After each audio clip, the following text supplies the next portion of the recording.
Welcome to today's discussion. To all panelists, as well as the colleagues from the Council members and all member states and all other stakeholders. Our aim today is to look a little over a year after the start of the COVID-19 pandemic, more in depth into the impact of the pandemic on children affected by armed conflict. This is a shared concern, as the participation and co-sponsor group of this discussion confirms. Estonia is glad and honored to be joined by France, Ireland, Kenya, Niger, Norway, St. Vincent and the Grenadines, Tunisia, United Kingdom, the United States, and Vietnam, together with Belgium, Canada, Germany, and Sweden, in co-organizing this event in cooperation with the Office of the Special Representative on Children and Armed Conflict. As the Security Council has noted, the situation of those already in vulnerable situations has been further exacerbated by COVID-19. Children in armed conflict are certainly among the most vulnerable. We need to pay attention to this context in our work as the Security Council to ensure a better protection for children, but also to better implement our mandate on peace and security. For Estonia, the situation of children affected by armed conflict has been a priority during our membership in the Security Council. It is also linked to our view that peace and security and human rights are closely intertwined.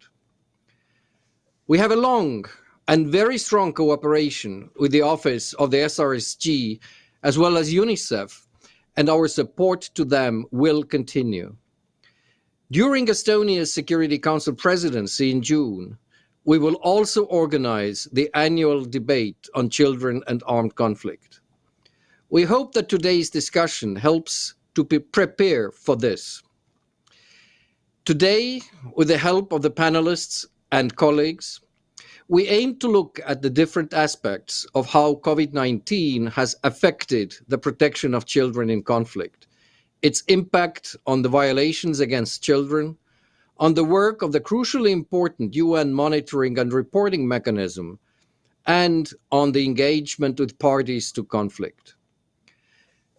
The study of the SRSG, which we are very glad to launch today as well, provides important insight to this.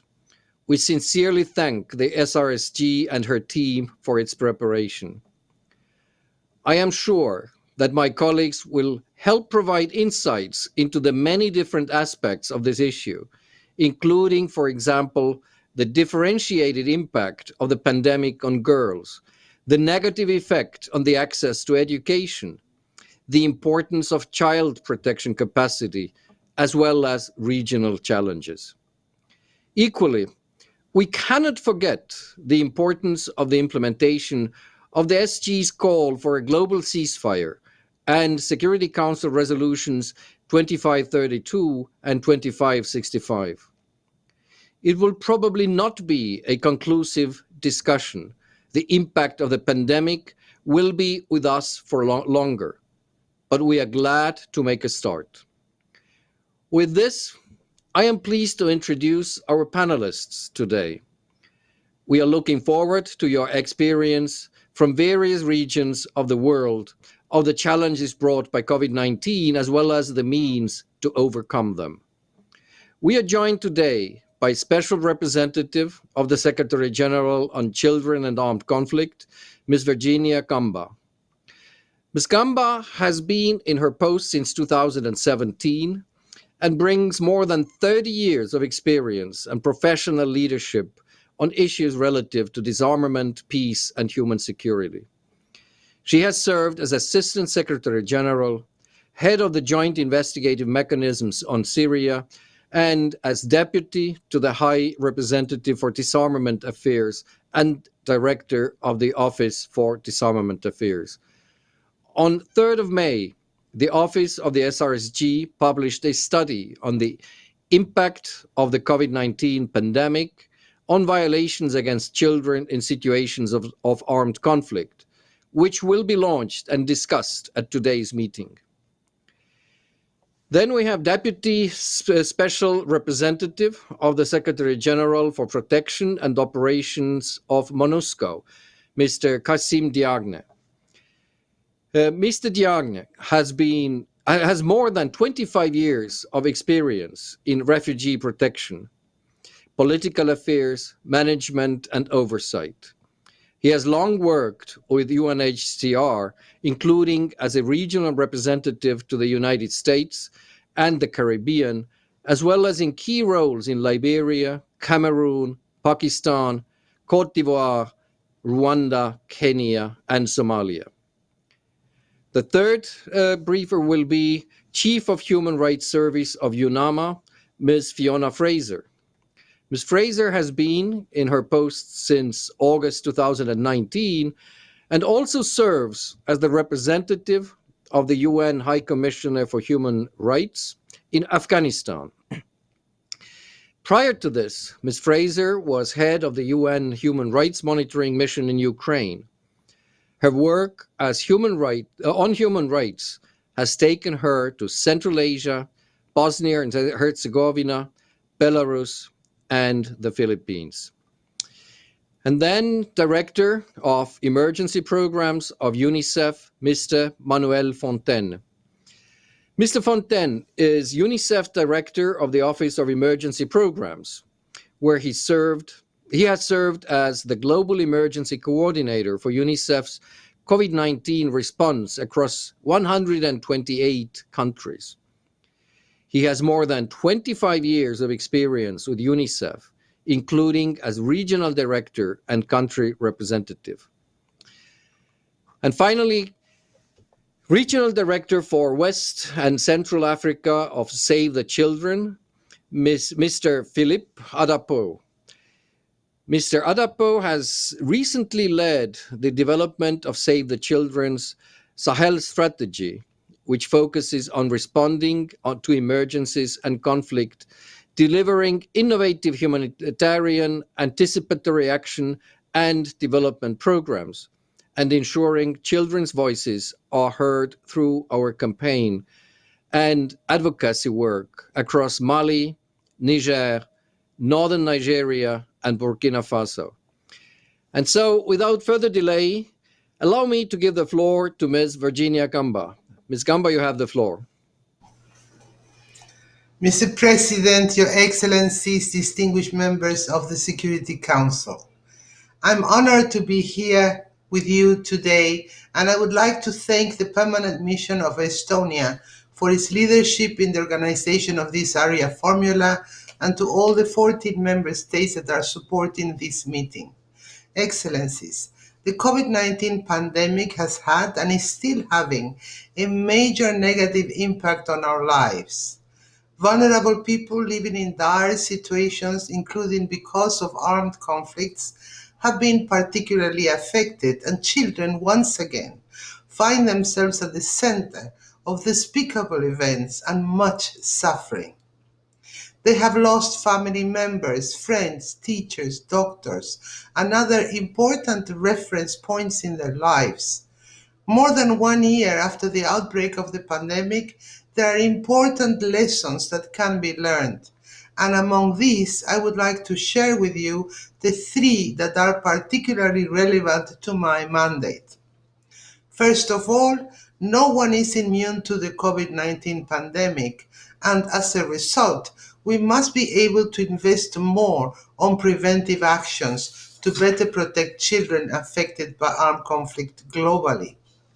The study we are launching today clearly outlines the difficulties faced by the country task forces on monitoring and reporting on the ground to document and verify grave violations against children. Measures put in place by member states to contain the spread of the virus resulted in remote working arrangements and the impossibility to physically access areas, as well as survivors of violations or witnesses. To be able to make a solid assessment on whether the pandemic led to a concrete increase or decrease in violations. The second and third quarter of 2020 were particularly impacted by these access restrictions. In particular, violations that can lead to further stigmatization of the victims, such as rape and other forms of sexual violence, or recruitment and use of children in some contexts, have been extremely hard to document and verify. We are collecting data that shows that abduction, recruitment and use, attacks on schools and hospitals, and sexual violence have been impacted by the pandemic, either because children became more vulnerable to use and abuse, or because the socioeconomic crisis resulting from the measures to combat the pandemic left them and their families with few options other than falling prey to the dynamics of armed conflict. For these reasons, I believe we should invest in early warning mechanisms and analysis, and develop new and creative preparedness measures to prevent violations from happening in similar situations in the future, including through the development of prevention plans and through capacity building of local actors to identify and report grave violations to the relevant child protection focal points in a manner more conducive to their immediate protection. Second, an enhanced engagement with parties to conflict must be prioritized. During 2020, this aspect of my mandate has been severely challenged, again due to the impossibility of the United Nations on the ground to physically meet parties to conflict, to develop new action plans or other types of commitments to end and prevent grave violations against children. The monitoring of ongoing action plans has also been interrupted, as well as related activities such as screening exercises, training, meetings, and the dissemination of action plans, measures, and advocacy. For some armed groups operating in remote areas with hardly any access to electricity, it was certainly impossible to hold online meetings.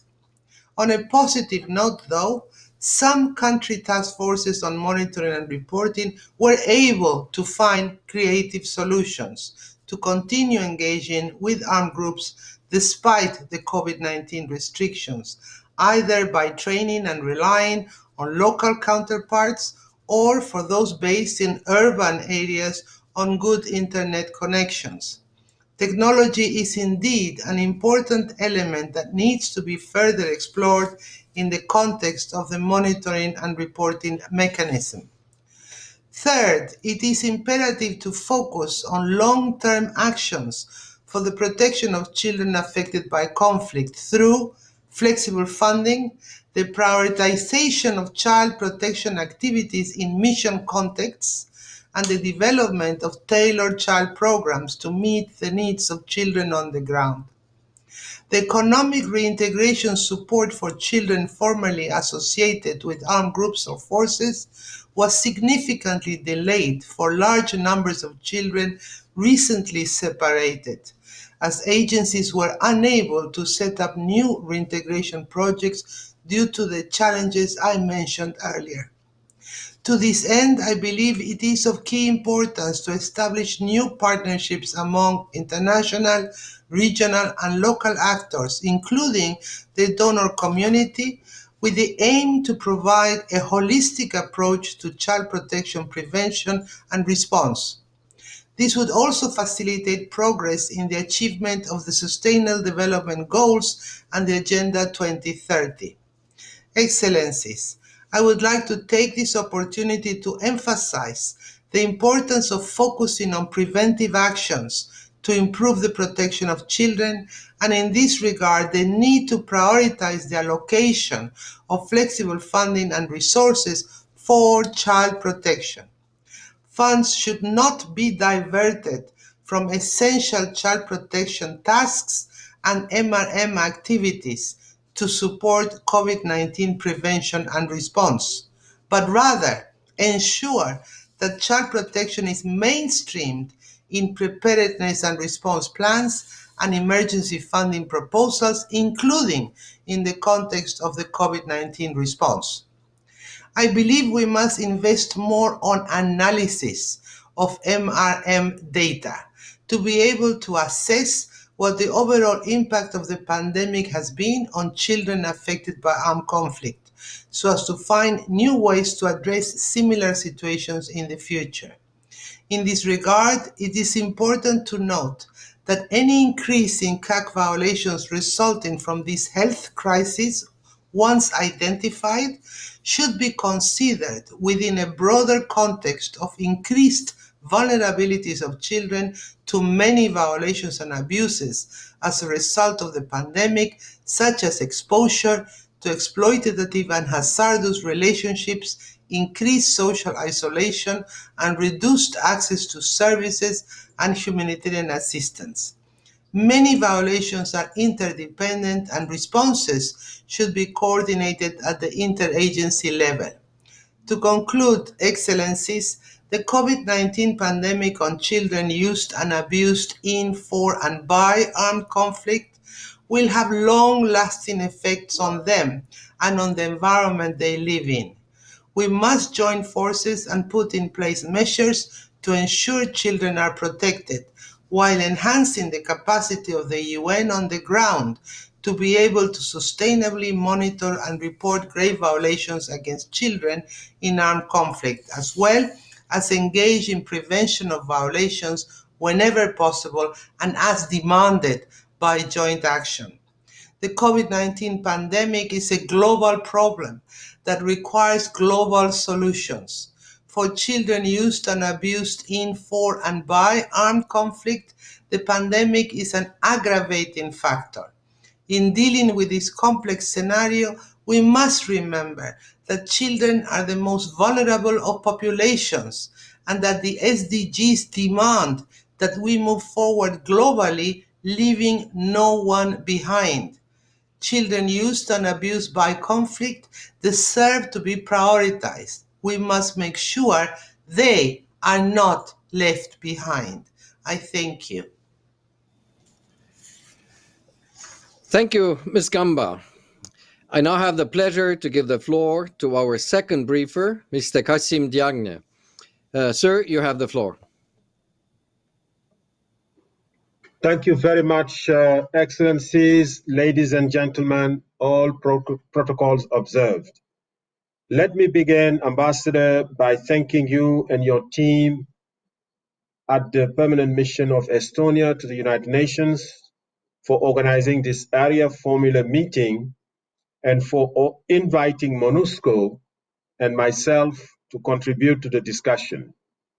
I would also like to thank my dear friend Virginia Gamba, Special Representative of the Secretary General for Children and Armed Conflict, for spearheading this initiative with the support of the Government of the United Kingdom to launch such an important study on the impact of COVID-19 on children and armed conflict. In the Democratic Republic of the Congo, as in many countries, children are the first victims of conflicts. As you're aware, the DRC has been on the agenda of the Security Council Working Group on Children and Armed Conflict since it was established. The DRC remains among the countries with the highest rates of documented grave violations against children, particularly child recruitment, sexual violence, and abduction. Now, with COVID-19 pandemic, these children are hit by a double crisis. On the one hand, a pandemic that has severely limited their access to disarmament, demobilization and reintegration, health, education, and social services. On the other hand, many children suffer the trickle-down effects of the economic crisis on their families' livelihood, leading to increased vulnerability to child recruitment by the numerous armed groups in Eastern DRC. MONUSCO's Child Protection Section and its close partner, UNICEF, sees the unequal effect of COVID-19 on boys and girls in Eastern DRC every day.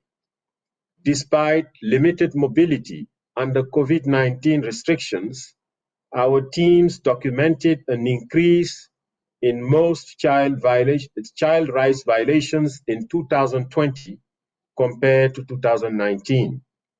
Documented cases of killing and maiming of children more than doubled, attacks against schools and hospitals tripled, and sexual violence and abduction of children both increased. COVID-19 continues to hamper our ability to document these violations I just described. As a case in point, in 2019, our team separated 3,100 children from armed groups, while in 2020, this dropped to 2,100 children. Girls appear to be more seriously impacted by the COVID-19 crisis than boys, particularly when it comes to access to services. It took creativity on the part of our government partners, MONUSCO's Child Protection Section and UNICEF, to mitigate the risk of the pandemic worsening an already extremely fragile environment for children in Eastern DRC.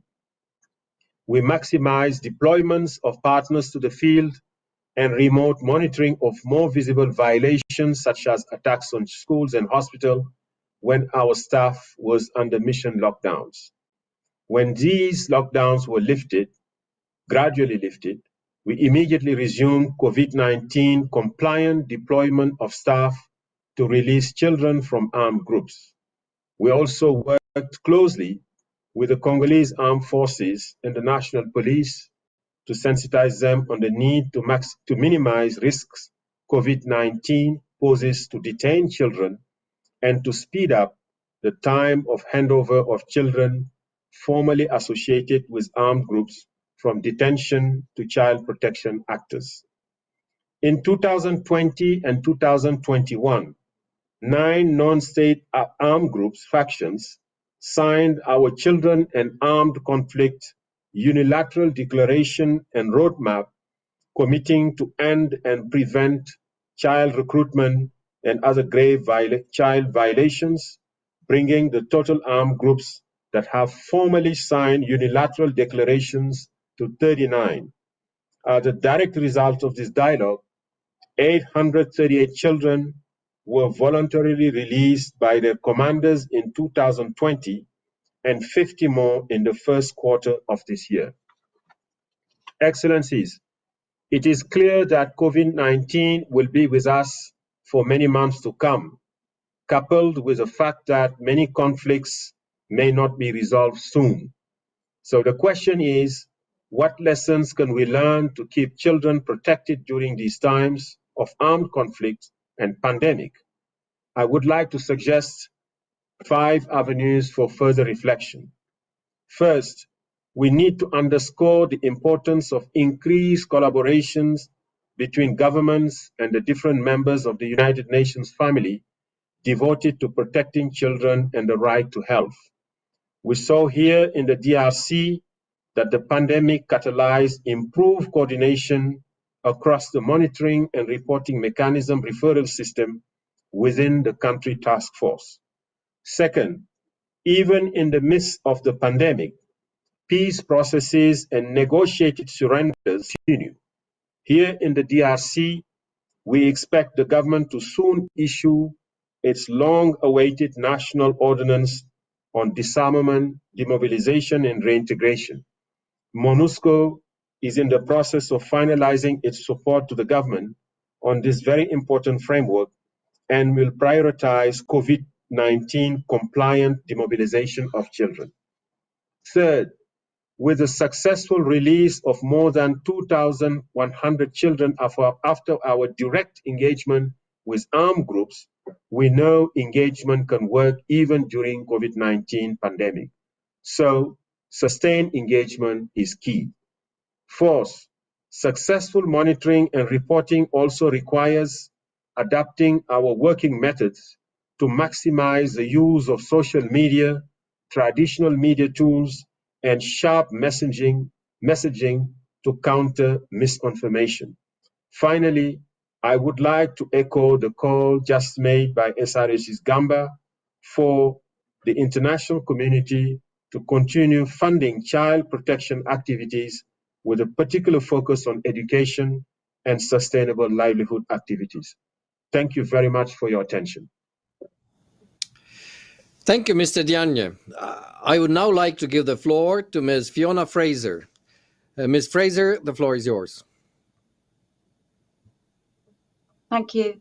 Excellencies, distinguished members of the Council, I'd first like to acknowledge the immense efforts made by the Office of the SRSG for Children in Armed Conflict in conducting the study 1 year after the outbreak of the COVID-19 pandemic on the impact of violations against children in situations of armed conflict. And I thank SRSG Gamba and Estonia for bringing us together today for this important discussion. On behalf of our SRSG, Deborah Lyons, who serves as the co-chair together with the UNICEF country representative of the Afghanistan UN-led Country Task Force on Monitoring and Reporting, CTFMR, on grave violations against children, I thank you for inviting UNAMA to join you today.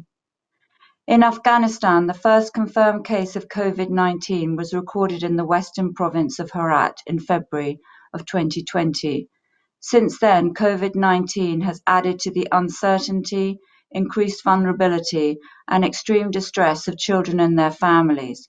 Quarantine measures such as school closures and restrictions on movement have disrupted children's access to education, healthcare, and response mechanisms. The economic and social conditions created by the COVID-19 pandemic also exacerbated protection risks for vulnerable families, many of whom had already depleted their limited financial, mental, and social coping capacities due to prolonged conflict and recurrent natural disasters. As was the case in many facets of life during the COVID-19 pandemic, the Afghanistan CTFMR, having adapted its monitoring and reporting mechanism, MRM, methodology, with the added priority of using COVID-safe measures, faced many challenges in its monitoring and reporting of grave violations against children amidst the pandemic. It is difficult, with certainty, to establish direct causality between COVID-19 and the trends that Afghanistan CTMFR has verified related to the 6 grave violations against children. However, data recorded and the trends seen, corresponding with the timeline of the pandemic, together with observations and information that interlocutors and contacts on the ground have shared, paint a certain picture of the outbreak's effect on Afghan children's lives. For example, during these times of isolation, acute stress in the home, increased poverty and food insecurity, families and communities were more likely to resort to harmful coping mechanisms, making children more susceptible to child recruitment and use, child marriage and hazardous child labour, placing girls and boys at greater risk of neglect, violence and exploitation. At the same time, school closures prevented children from access to learning and limited their interaction with peers. In 2020, the CTFMR verified that 196 boys were recruited and used by parties to the conflict, mainly the Taliban, more than triple the number verified during the previous year. In addition to the verified incidents of recruitment and use of children by the Taliban, the CTFMR has received an increase in reports of recruitment and use of children by the Afghan National Security Forces across various regions of Afghanistan. The CTFMR is working to verify these reports while following the child protection principles. During the COVID-19 pandemic, the President of Afghanistan issued a series of presidential decrees, the first in March 2020, which saw the release of prisoners, including children from juvenile rehabilitation centres, as a measure to reduce congestion of detention facilities to prevent the spread of COVID-19. However, children facing allegations of being associated with armed groups or on national security related charges were excluded from these decrees, leading to their continued detention and resulting in their greater risk of contracting COVID-19. Turning to potential mid and long-term effects of the pandemic and new vulnerabilities that have emerged from the pandemic, we see several issues. The onset of the COVID-19 pandemic, as in so many parts of the world, exacerbated poverty in Afghanistan.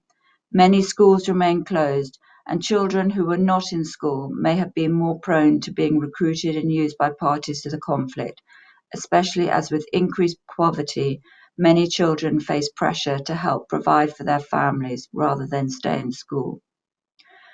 The COVID-19 pandemic further exacerbated the suffering that children already face due to the armed conflict, with children resorting to hard labor in order to feed family members, girls facing early marriage, and many other challenges, all of which require long-term responses, including psychological support, counseling support, reintegration, rehabilitation, livelihood opportunities to return back to communities as active citizens. The CTFMR also observed a number of attacks against hospitals and healthcare personnel, of particular concern considering the fragile state of Afghanistan's healthcare system and the heavy burden it has carried during the COVID-19 pandemic and amidst the continued armed conflict. UNAMA published a special report on this in June 2020, highlighting the egregiousness of the attacks as well as the short and long-term implications for medical care. The impact of COVID-19 also led to the cancellation of polio vaccination campaigns in July 2020, depriving millions of children from being vaccinated. With the current COVID-19 situation in neighbouring countries, there are real worries as to how the people of Afghanistan may be further affected by COVID-19, and we need to ensure that child-friendly and child-centred approaches are considered in all aspects of the continued response. The COVID-19 pandemic and resulting lockdowns, government measures and UN policies required the Afghanistan CTFMR to change the way it worked, especially in relation to in-person meetings. For example, from April to August 2020, government ministries were largely closed or on remote working arrangements, so the CTFMR could not conduct in-person meetings during this time. Along a similar timeline, in accordance with UN COVID-19 safety measures, the CTFMR had to convert most of its communications to either telephone or internet-based calls. Many national staff were forced to work from home without the benefit of reliable interconnection or mobile phone service, a problem across Afghanistan, not only for the CTFMR, but also for the contacts people were trying to reach. These factors made MRM work and advocacy particularly challenging. For example, the special committee established by the Attorney General's Office to investigate alleged sexual violence against children in Logar province was stalled for several months due to COVID-19 pandemic restrictions and related protection concerns. With many staff facing movement restrictions, the CTFMR continued to be innovative, changing strategies and using different methods to monitor, follow up and verify incidents. This included strong collaboration with communities, contacting interlocutors via phone, conducting online training and capacity building, and for sensitive and confidential cases, inviting individual interlocutors for meeting outdoors. The CTFMR continued to engage with parties to the conflict on child protection issues, including virtual and in-person meetings with armed opposition groups. It remained actively engaged with the Ministry of Foreign Affairs as a secretariat for the Action Plan for the Prevention of Underage Recruitment and Use and the annexes on killing and maiming and sexual violence against children and the roadmap to compliance. Excellencies, some of the key lessons learned by the Afghanistan CTFMR include how necessary it is to work hard to exhibit flexibility, patience and creativity. It is also critically important to prepare contingency plans, remain ever aware of different cultural sensitivities, engage in trust building with communities, especially in times where physical meetings are not possible, and to find creative ways to continue collaboration among the members of the CTFMR, UN country team, and government when restrictions are in place. Moreover, it is quite clear that better mobile phone network access, coverage, and increased overall access to internet would greatly facilitate MRM work in Afghanistan, as it would allow interlocutors to communicate in a safe manner, both in terms of the pandemic and in the situation of ongoing armed conflict. Looking to what the Security Council member states, the UN and civil society actors can do to factor in and respond to the impact of the pandemic on violations against children in Afghanistan, there is a very simple starting point. The CTFMR needs additional human resources in order to continue its now more difficult and complicated work. Last year, UNAMA mandate was expanded, yet it still has not received any additional human resources to respond to this increase in expected work output. As I close, I would like to make some brief recommendations for your consideration. We must ensure that decision-making bodies on the COVID-19 response in Afghanistan, including task forces, crisis management teams, legislative policy and budgetary working groups, and other relevant national and local government institutions, are child-focused and putting children a priority in all aspects of their work. As Afghanistan looks to many changes in the post-COVID-19 world, we need to make sure that emphasis is placed on quality education, social protection services, and better economic opportunities so that children and their families will be better equipped for future challenges. We must have active referral options ready, and efforts to raise awareness around child marriage and other negative economic coping mechanisms should be intensified. More support and funding for social workers is needed, with additional social workers recruited locally. Finally, particularly during and in the wake of the COVID-19 pandemic, much more needs to be done to protect children from the irreversible physical and psychological harm of recruitment and use. We will continue to encourage the government to use the child protection units more proactively in monitoring for use of children at checkpoints and to work with armed opposition groups to commit to ending child recruitment, including looking for opportunities to raise these issues as peace negotiations continue. I thank you. Thank you, Ms. Fraser. Dear colleagues, as the time difference in Kabul is substantial, Ms. Fraser cannot stay with us till the end of the meeting, and I would like to thank her for her insightful remarks. And I would now like to give the floor over to Mr. Manuel Fontaine. Mr. Fontaine, you have the floor. Thank you very much, Excellency, Special Representative Gamba, colleagues. I hope you can hear me well. Well, thank you for the opportunity to discuss, which is a really important and very timely issue. As the world's leading humanitarian agency for children, and we are also a key actor in the rollout of the COVAX initiative for equitable vaccine distribution, UNICEF has been responding to the pandemic. That includes, of course, in our work to support children affected by armed conflict, not just by monitoring and reporting on grave violations, but also by staying and delivering life-saving response to children who are actually most in need. Even outside conflict situations, the pandemic's impact on children is actually alarming. The world is witnessing a horrifying surge in gender-based violence, with girls particularly at risk. 920 million children globally remain affected by school closures, many without access to remote learning. Confinement, isolation, loss of livelihood have exacerbated violence against children and increased mental health and psychosocial needs, while economic insecurity has increased the risk of child labor and child marriage. Conflict-affected children also face all these vulnerabilities and more. As the SRG's report indicates, we don't yet fully understand the impact the pandemic has had or will have on trends in grave violations. But our child protection specialists are worried about the compounding impact COVID-19 may be having in situations of armed conflict. So to give you a few concrete examples, in Colombia, school closures in areas where armed groups are present appear to have exposed children to heightened risk of recruitment and use. And the socioeconomic challenges faced by families due to the pandemic only serves to exacerbate this risk.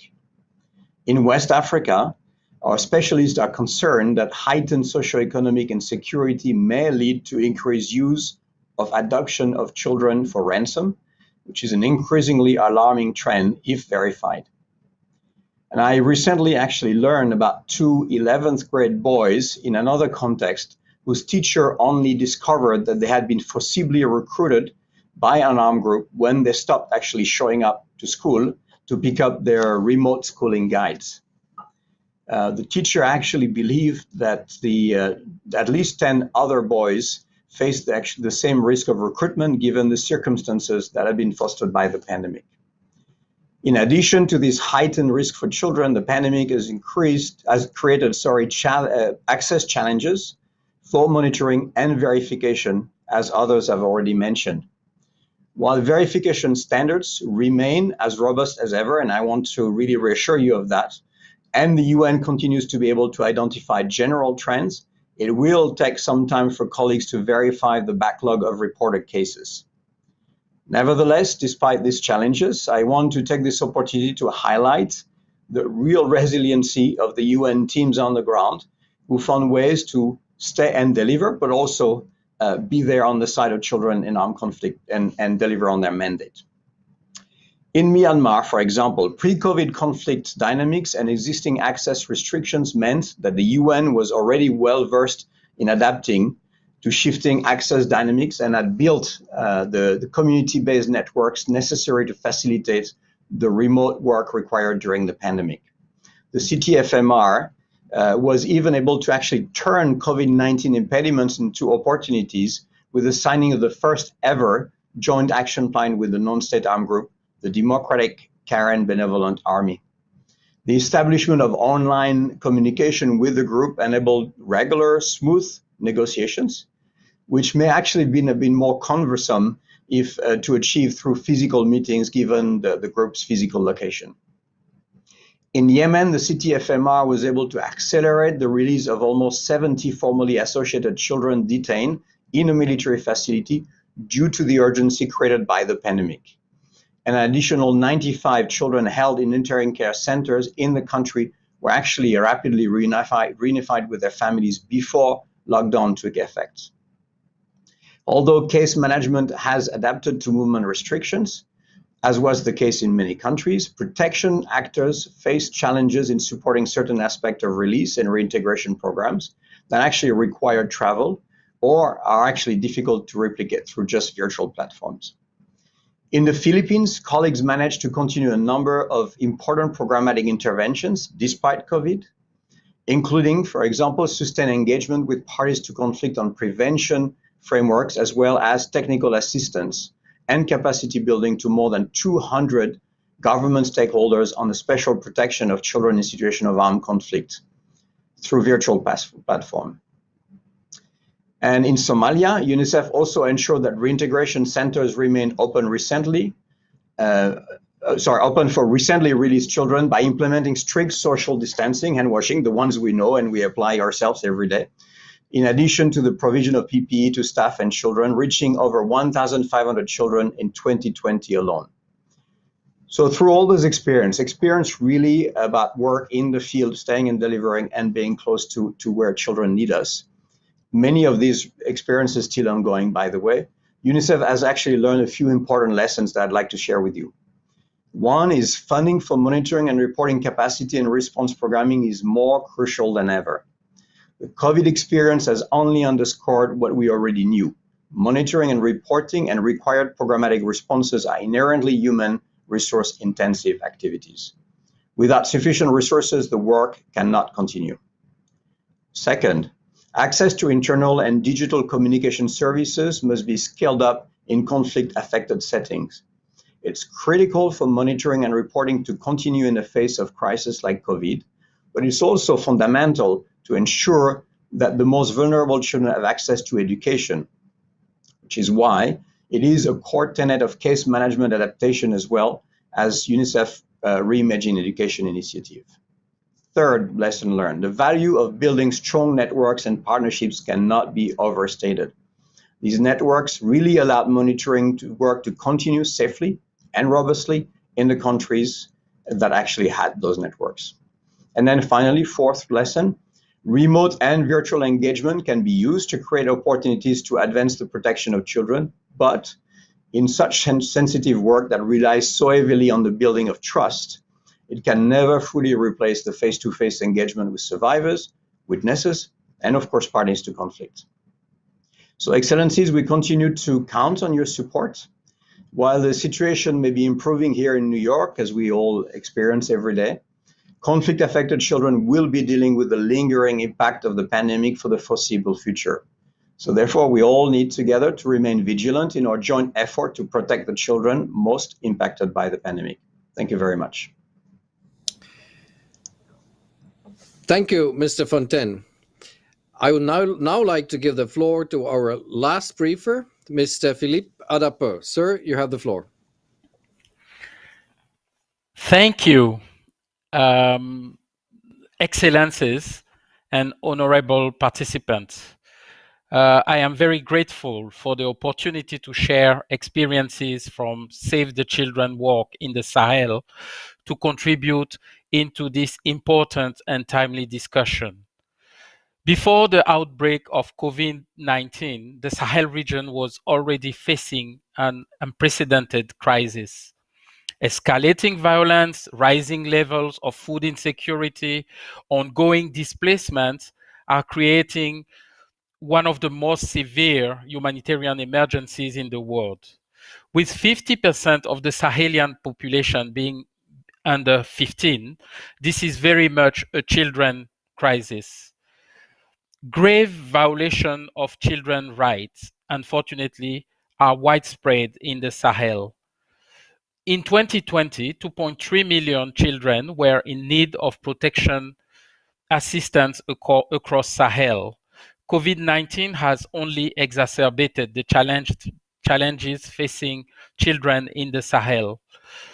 These violations affect children in multiple ways, as restricted access to basic services, but I will focus mainly on two important aspects for Save the Children: education and child protection. In terms of education, the number of schools forced to close in the region as a direct result of insecurity and attack on schools infrastructure has increased sixfold since 2017, forcing 44,000 schools to close by early 2020. The COVID-19 pandemic added to an existing education crisis and put it to a breaking point. At the height of the pandemic, school closure across Niger, Mali, and Burkina Faso to limit the spread of the virus affected the spread of the virus affected the education of approximately 13 million of children. Even with school now reopening, nearly 4,000 schools remain closed due to insecurity. This is affecting more than 700,000 children across the three countries. In conflict and humanitarian settings, schools provide safe environment for children, protecting them from physical dangers, as well as ensuring they have access to life-saving food, water, healthcare, and hygiene supplies. When children are not in school, we know they are greater risk of violation and right abuses, including recruitment by armed groups, sexual and gender-based violence, including child marriage, child labor, and other forms of exploitation and abuse. In the Sahel, we have been concerned that school closure due to COVID-19 containment measure, alongside the socio-economic impact of the pandemic, mix and ongoing conflict have created conditions in which children are more vulnerable to recruitment by armed groups. While data, as my colleague, I will mention that the data on these potential trends is still to come, we have seen the recruitment of children and their association with armed groups become a growing concern in the Sahel. The conditions which drive children asking in joining armed group are insecurity, lack of prospect, whether in education or employment, and poverty. They were aggravated consequences of the impact of COVID-19. I want to quote one of our beneficiary, a young beneficiary from Gao in Mali. In front of us, they killed my grandparents and two of my brother. This is what made me go where I shouldn't have gone because I had no other alternative. I would like also to insist on the gendered nature of the attack on school, including targeting on girls' school for adoption and attack, as we have seen in recent incidents in Nigeria, as well as sexual routine violence in and around schools and along school route is driving girls out of school. The result is in girls leaving or being taken out of school, even to relatively short period, greatly increases the risk of child marriage and permanent loss of education. In Niger, only 76% of girls are married before their 18th birthday. This is the highest rate in the world. In humanitarian crises or increased crises such as the COVID-19 pandemic, families face even greater hardship. Child marriage, child labor can also be seen as a coping mechanism for family. It is crucial, therefore, to tackle the underlying challenges which children and their families are facing, including long-term underdevelopment and lack of access to education and opportunities. The government of Burkina Faso, Mali, and Niger, alongside others in the Sahel region, have endorsed the Safe School Declaration, committing to the protection and continuation of education in armed conflict. There is good evidence that states are implementing the commitment and that is having a positive effect. This is an important step, and we hope that the momentum on this issue will continue, especially as we look at the fourth International Conference on Safe School in Nigeria later this year. The other point I wanted to make was about child protection and access to services. The risk that I mentioned before requires specialized support and resourcing to address. But reports consistently show that humanitarian child protection interventions are chronically underfunded, unpredictable, and do not match actual needs. In 2019, for example, Mali received only 0.1% share of total estimated child protection funding. The ability of humanitarian organizations to address the protection need of children has been compromised by worsening conflict and insecurity and measures which, while necessary to stop the pandemic, further impeded timely access to humanitarian assistance for children. It is hard to say whether COVID-19 restriction has been systematically used as a cover for deliberate restriction of access. However, humanitarian workers are increasingly targeted by non-state armed groups in Burkina Faso, Mali, Niger, Nigeria, meaning vulnerable communities cannot access humanitarian assistance, and the monitoring of harm against civilians, including children, is being compromised.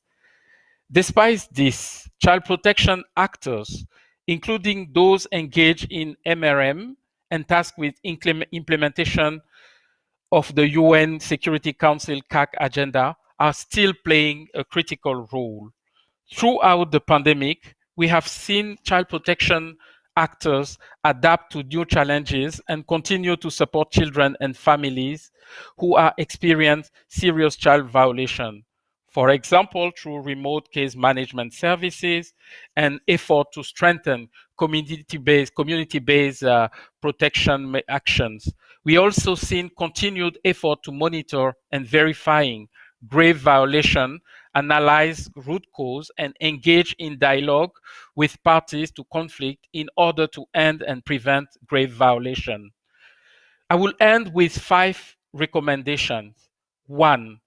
The UN Security Council must call on parties to conflict to immediately cease violation against children, including unlawful attacks and threats of attacks against students, teachers, and school, and urge and support all parties to implement the Safe School Declaration and its guideline for military use, as well as holding perpetrators of violation to account, including through ensuring a credible list of annual report of the Secretary General of UNCAC.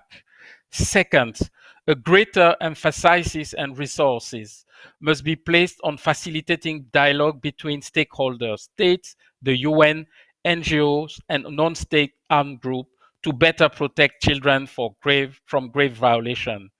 Third, the UN Security Council must also ensure multilateral peacekeeping and political missions have adequate, dedicated senior child protection expertise to ensure monitoring and reporting of violation against children and effective engagement with parties to conflict. The G5 Sahel Defense and Security Committee must ensure the integration of the Safe School Declaration. Fourth, the international community must also prioritize and support well resources and including gender-sensitive child protection services across the Sahel and work to promote humanitarian access and the safety of humanitarian workers to reach all children in need of protection, support to deliver such services. This includes ensuring counter-terrorism efforts do not restrict impartial humanitarian organizations from delivering aid. Finally, 5, all states should support government effort to keep education alive in times of crisis, including through commitment to providing multi-year and flexible funding to support education in emergencies. Excellencies, honorable audience, I thank you. Well, I thank Mr. Arapo, and we have now heard all of our guest speakers. We will now proceed to representatives of the co-sponsors, the representatives of the Security Council, as well as other UN member states who have been confirmed as speakers. While we are very glad to have an open discussion with colleagues from outside the Council, our time is understandably limited. I would remind all other colleagues that they are welcome to share their interventions with us in writing. I now invite the representatives of the co-sponsors to take the floor.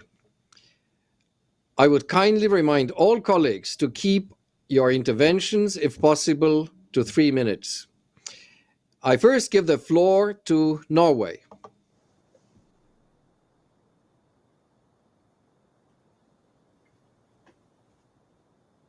Thank you, Sven. I would really like to thank you so much, dear colleague, and other contributors for setting the stage for today's meeting, which we are very proud of being a co-sponsor. We also welcome the SRG's timely study and affirm our strong support for her mandate and the UN monitoring and reporting mechanism on grave violations against children in situations of armed conflicts, the MRM, to which greater both political and financial support is needed. Their work is instrumental in ensuring that the members of the Council, and indeed all of us, can get a better understanding of the situation for children caught in armed conflict. We commend the work of the UN country task forces on monitoring and reporting on grave violations against children, and we value that they were able to resume their work shortly after the outbreak of COVID-19.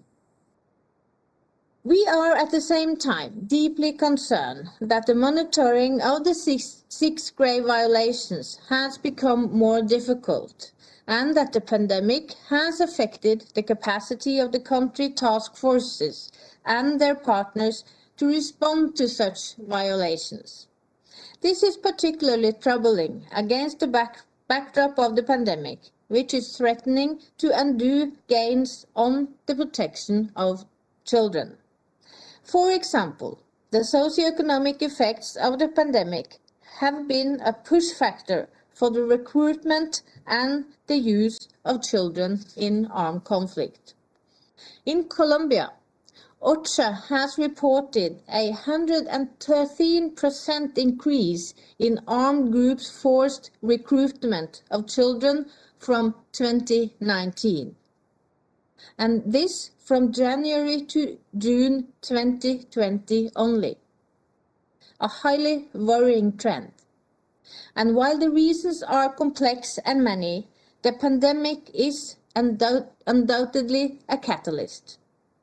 It has also increased the vulnerability of children, in particular girls, to rape and other forms of sexual violence.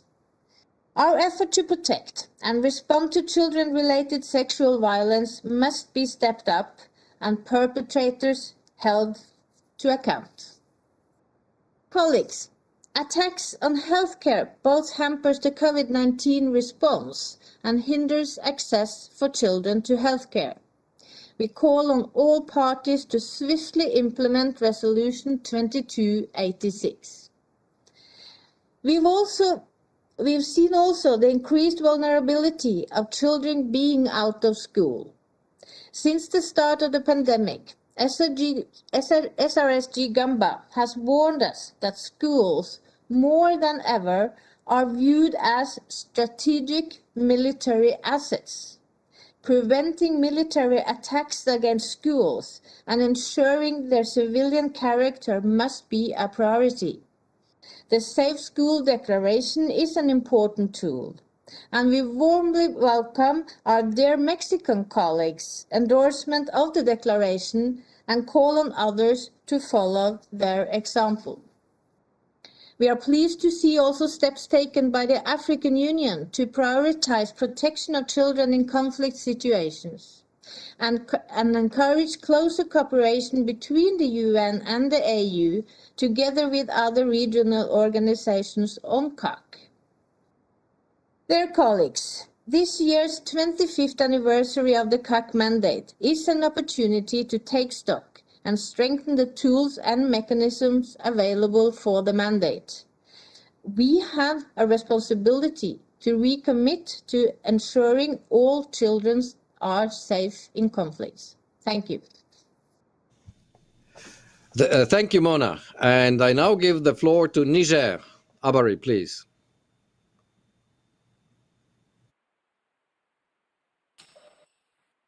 Thank you, Sven.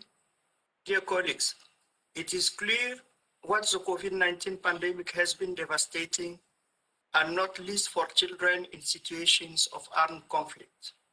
Addressing the plight of children affected by armed conflict is therefore particularly salient in the context of this pandemic. Children in already dire situation now face even more acute difficulties in all aspects of their lives, well-being, protection, mental health, and access to education. We commend the Office of the Special Representative of Children and Armed Conflict for this important study and the UN country task forces on monitoring and reporting, as well as local actors that continued the work of monitoring and reporting despite the challenging circumstances. We also thank Estonia and all co-sponsors for convening today's Arria meeting. Dear colleagues, the overwhelming effects of the pandemic have overshadowed grave violations against children that we know were already underreported due to their particularly sensitive nature, namely rape and sexual violence, recruitment as fighters, and abductions. Additionally, as all briefers have underscored, the MRM systems were severely affected due to measures implemented to combat the pandemic. Children in armed conflict, as a result, face compounded degrees of marginalization and vulnerability.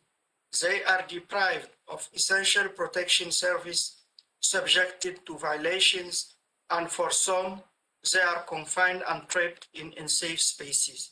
With the acute economic precarity that many households experience, we fear an increase of violations such as child labor, child marriage, with its impact on access to education, particularly for young girls who, in armed conflict situations, are less likely to return to school following school closures. I fully share the views expressed by our briefers on the link between conflict and abuse of child rights. Niger underscores the need to further pay attention to the breadth and depth of these violations, the trends in the number of children facing violations, but also how every affected child may experience varying degrees of violations. We cannot afford to fail children, especially those in armed conflict settings who find themselves in dire situation for no doing of their own. We share the concerns about the medium and long-term impact of the pandemic on violations against children. To this effect, my delegation wishes to make the following recommendations. There is need to establish and strengthen monitoring networks in communities and ensure good internet connectivity in order to facilitate swift reporting. While it is established that no technology can replace the critical in-person visits for some aspects of verification, technology can play a role in mitigating the effects of potential disruptions. We underscore the need to increase human and financial resources to child protection in situations of armed conflict. Several missions and situations of concern suffer from understaffing in the area of child protection, and child protection is often the first area to suffer cuts in times of budgetary austerity. These concerns increase today with the COVID-19 pandemic. More than ever before, it is critical to strengthen prevention and early warning systems. This entails paying particular attention to regions where grave violations against children are on the rise. We emphasize the importance of working across actors and integrating an understanding of how the multiple intersecting crises accelerate vulnerabilities, as some briefers has highly noted. We insist on the continuation of comprehensive rehabilitation and reintegration programs for children formerly associated with armed groups, including education, support, and training. Children formerly associated with armed groups face a great risk of relapse and of being doubtfully victimized anytime essential protection services are interrupted. It is clear the findings presented today that there is need for a follow-up study that will assess the impact of COVID-19 on the MRM systems. We recommend an assessment that goes beyond a geographical focus to account for situations of heightened vulnerability, such as that of forcibly displaced children, refugees, and children undergoing reintegration processes. In the context of current surges in infection and deaths in many parts of the world, we call on the full implementation of Security Council Resolution 2565 to facilitate equitable and affordable access to COVID-19 vaccines in armed conflict situation, post-conflict situation, and complex humanitarian emergencies. The announcement by the United States to waive vaccine patents is noteworthy and will certainly accelerate as Resolution 2565 stipulates the scaling up the manufacturing and distribution capabilities in various parts of the world. This is not only a measure to face today's challenges, but it will prepare our global community to prevent the next pandemic. The current health crisis has already become a child rights crisis for too many.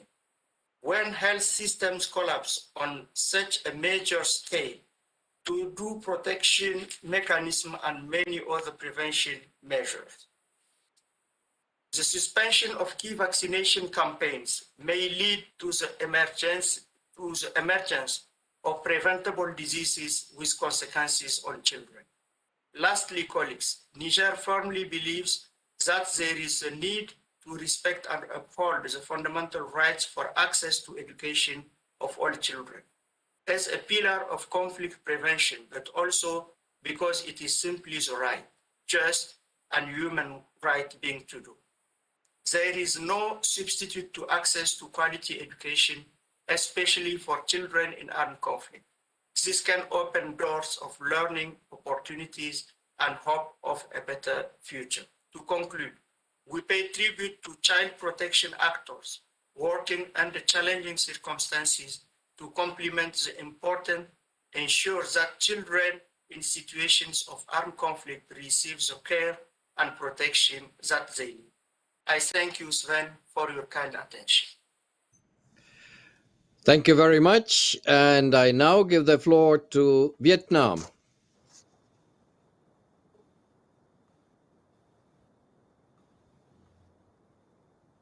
Thank you, Sven. I thank Estonia for organizing this meeting. I'd like also to thank SISG Gamba for launching a new study on the impact of the COVID-19 pandemic on children affected by conflict, and other briefer for their insightful remarks. Mr. Chair, in any war of conflict, children are the most serious sufferers of loss and griefs. It is heartbreaking to learn that in the last 10 years, nearly 10,000 children have been killed or maimed in conflict. Millions of children in armed conflict have had no access to school and other essential services due to the destruction of civilian infrastructures. As a result, they have been increasingly recruited and used by armed groups. Moreover, the impact of COVID-19 pandemic have exacerbated this situation and caused more difficulties for the monitoring and reporting mechanisms. It had interrupted the United Nations-led verification process. Against this backdrop, I would like to highlight the following points. First, states bear the primary responsibility to protect the civilians, especially children affected by armed conflict. They should spare no effort in preventing violence against children, providing children with full access to basic needs and comply with international humanitarian and human rights law. In addition, we call on states who have not done so to become party to key international framework on the protection of children and education, including Safe School Declaration and the optional protocol on the involvement of children in armed conflict. Second, education empowers children and tackles the root causes of conflict by cultivating and promoting the culture of peace in their heart and mind. We urge parties concerned to ensure education continuation for children in armed conflict.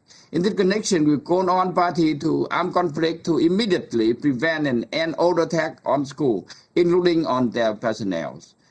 Third, to mitigate the impact of the COVID-19 on the implementation of the National Regional Education Agenda on Children, we call for greater effort and cooperation by all member states, relevant stakeholders, and the whole UN system in monitoring this impact and taking timely measures to ensure the protection of children in armed conflict. In this connection, funding for children protection and MRM activity is essential. Thank you, Mr. President. Thank you very much. And I now give the floor to Tunisia.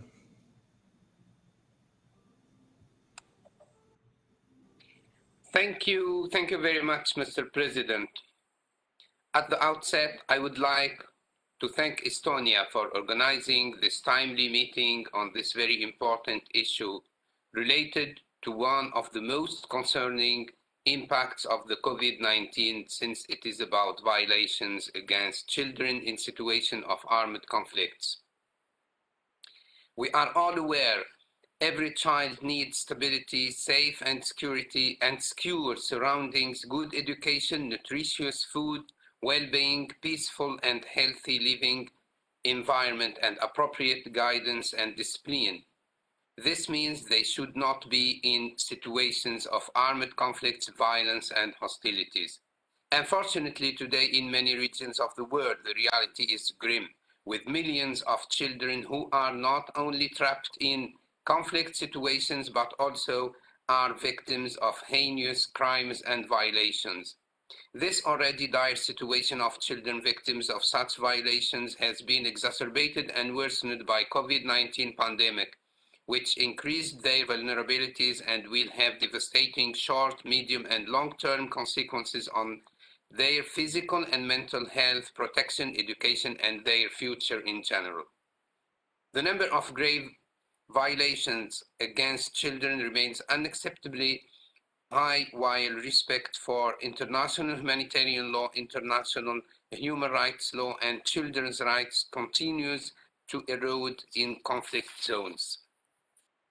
Violations such as rape and other forms of sexual violence, forced recruitment by state and non-state actors, and use of children because of schools closures, loss of family income, or withdrawal of state, abductions and attacks on schools and hospitals are generally underreported due to their nature and due to access restrictions and inability of the MRM staff to interview survivors and of grave violations and witnesses. In the same vein, many of these children are in detention for actual or alleged association with parties to conflicts and are under high risk of contamination due to the lack of hygiene and medical care in detention facilities. The pandemic has also challenged the ability of child protection staff deployed in situations on the CAC agenda to work with parties to the conflict on developing and implementing commitments to end child rights violations. As we renew our appreciation of the valuable study prepared by the Office of the Special Representative of Secretary General on Children and Armed Conflict and the commendable role of the UN Monitoring and Reporting Mechanism, MRM, and country task forces on monitoring and reporting. Despite the big challenges imposed by the pandemic, we would like to stress the urgent need to give greater attention to violence against children as a priority and to put prevention and response to violations against children on the top of the political agenda in the context of recovery planning. In the same context, donors should prioritize the allocation of funding for broader child protection activities, including flexible funding to address operational challenges encountered in the framework of the engagement with parties to conflict to end and prevent grave violations. Children have a key role to play in building a present and a future where peace will prevail. It is our responsibility to enable them to be such agents of change and not to be the main victims of the devastating impacts of pandemic and the armed conflicts. It is therefore important to conduct a follow-up study in 2022 to determine the overall impact of COVID-19 on MRM and on the engagement with parties to conflict to end and prevent violations. In conclusion, Mr. President, as we recall the Secretary General call for a global ceasefire and Resolution 2532, we do believe that the most urgent priority to protect children and put an end to their suffering is ending conflicts and hostilities and making peace. Thank you. Thank you. Thank you very much. And I now give the floor to Kenya.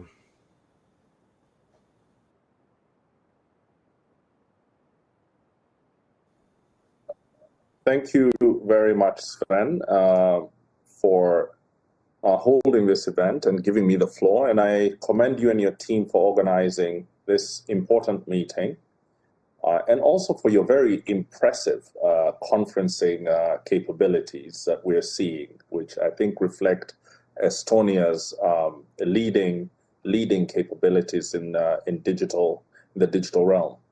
I also thank the briefers for their perspectives. The negative impact of the pandemic on children in armed conflict has been very well articulated by them and further highlighted in the study prepared by the Office of the Special Representative of the Secretary General on Children and Armed Conflict. The pandemic and its attendant countermeasures have increased violations and deprivations against children in many ways that have been covered by the briefers. But just a few that stand out for us is the disruption of essential services, such as child protection services. The closure of schools has increased exposure of children to abusers.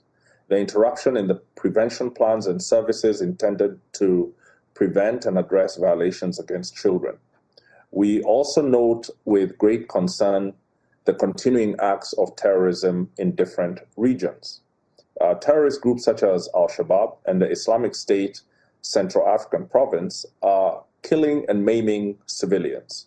They continue to launch attacks that do not discriminate against targeting children and sometimes are directed against schools, hospitals, and other infrastructure that is critical to the life of children. They continue to radicalize and recruit children and youth, which I consider to be a compromise of their victims' mental health and long-term safety and security. In order to ensure that children's rights in conflict situations, especially in the context of the pandemic, are secured, allow me to lay out 6 quick imperatives. Number 1 is that ceasefire and peace negotiations must be seized as opportunities to strengthen mechanisms to protect children. Parties to conflict are called upon to adhere to the Secretary General's appeal for global ceasefire. We think that the Security Council should seek to increase the costs to parties who do not heed the calls for ceasefire. 2, the multilateral system should do more to ensure universal access to COVID-19 vaccines. Lacking this, the countries that are in situations of conflict may be overwhelmed by the pandemic and its impact on the economy and public health systems. This will further deteriorate the safety of children. Next, number 3 is child protection officers and organizations should be considered essential personnel and prioritized for vaccine access. Number 4 is more tools to protect student safety and security should be designed while schools are in recess and teachers trained so that they are deployed once the schools reopen. In conflict situations, the scope of humanitarian assistance should partner with technology companies to deliver affordable and accessible digital solutions for schools and families. In other words, strengthen and harden the digital domain against abuse. Number 5 is that member states should incorporate child protection concerns while designing and enforcing measures to contain the pandemic. And they should ensure that child protection services can continue safely and in an unimpeded way. Finally, number 6 is to address the increased threat from online abusers, recruiters, and radicalizers. States should deploy digital reporting platforms and increase training of children and families in digital safety and security. Sven and colleagues, let me conclude by reaffirming Kenya's commitment to the protection of children in conflict situations. Once again, I thank you. Thank you very much. And I now give the floor to the United States. Thank you to Estonia for convening us to discuss this important issue. I'd also like to thank SRSG Gamba and her team, who have been working to finalize the CAC report and for sharing the challenges they faced in their work. While we have all been impacted by this pandemic, the work of the country task forces on monitoring and reporting has faced particular challenges. Their work tracking human rights violations and abuses against children has always been difficult, sensitive work. As we heard from the briefers, health precautions, teleworking, and changing dynamics on the ground have all affected the ability to collect vital data this past year. We applaud the CTFMRs in their efforts to work around these challenges and use innovative solutions to complete their work, particularly to track attacks on schools and hospitals, and to identify trends regarding violations and abuses despite missing data. Unfortunately, as is so often the case with the second-order effects of this pandemic, it's the most vulnerable children who pay the biggest costs. This year, we will have an incomplete understanding of how armed conflict has impacted children, with abuses and violations occurring in the shadows. While the world continues to battle COVID-19, we must consider how we can simultaneously protect children despite communication and access challenges. We urge states to take greater ownership for providing child protection services and demand that parties to conflict abide by their international legal obligations. This pandemic cannot be used as an excuse to violate human rights, unlawfully deny humanitarian access, block information sharing, or avoid transparency. Children in communities struggling with violence already struggle to access educational and medical facilities. The impact of the pandemic has only further deepened the divide between those with means and those without. This is especially true of children belonging to minority groups, such as children with disabilities. In addition to ongoing CAC concerns and armed conflicts on the UN Security Council agenda, we also urge the international community to focus on emerging conflicts in which children face acute protection challenges and how child protection efforts can be activated quickly in these crises. In the Tigray region of Ethiopia, for example, thousands of children have been forced from their homes, separated from their families, and have even fallen victim to sexual violence. The United States remains fully committed to the UN's work in ending the impact of armed conflict on children whenever possible. The United States, under the Biden-Harris administration, has prioritized global COVID-19 relief, with over $4 billion pledged to COVAX over this year and next.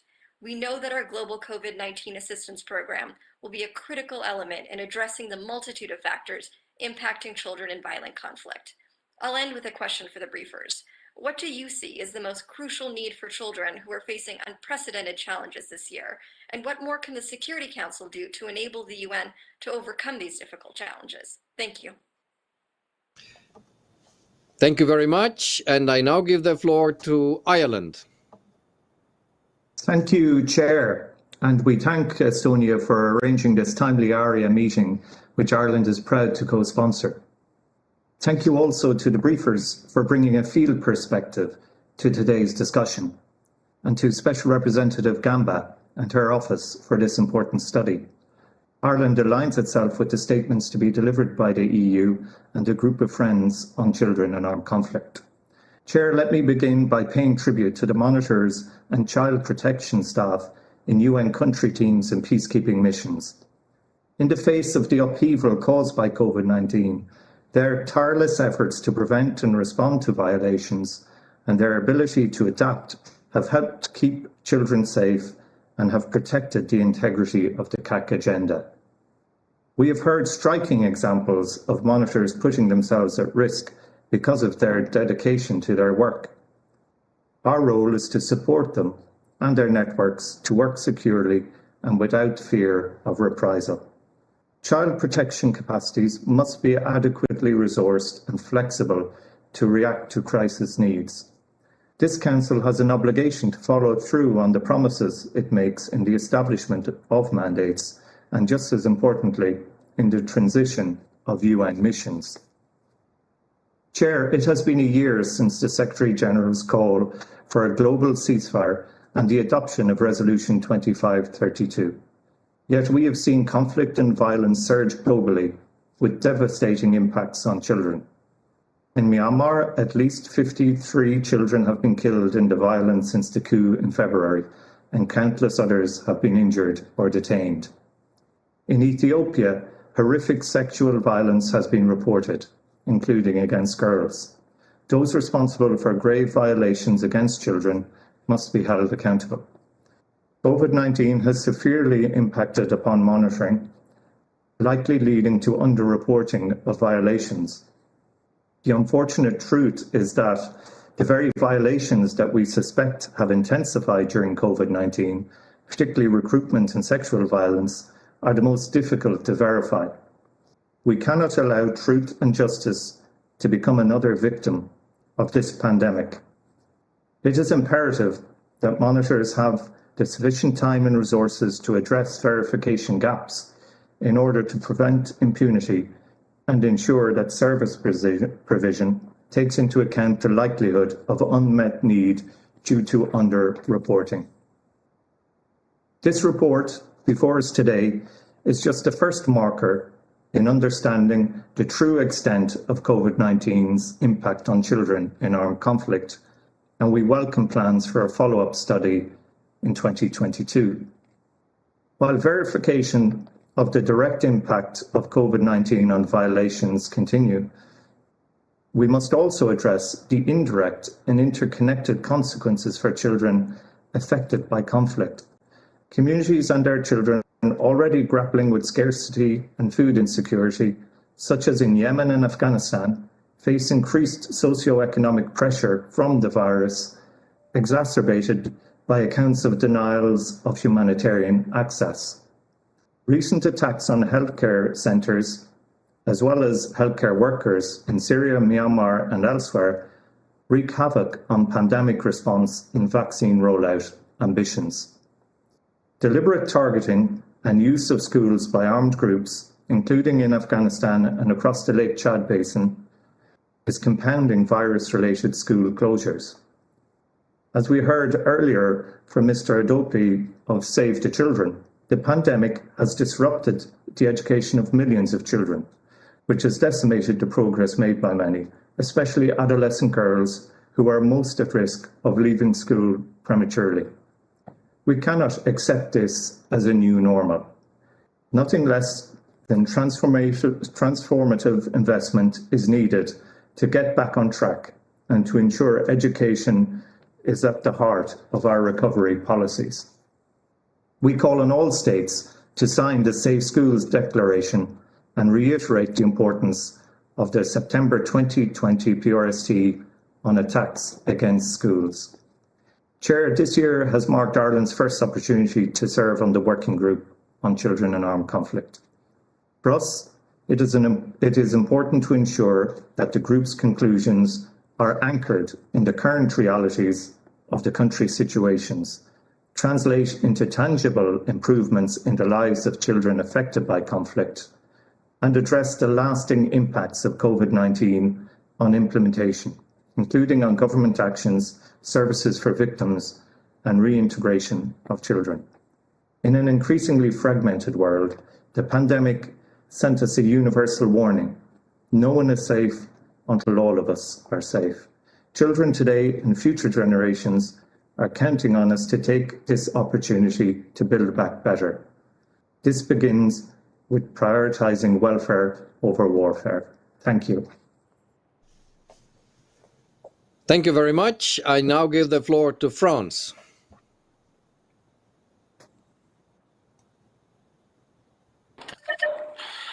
Thank you, Chair.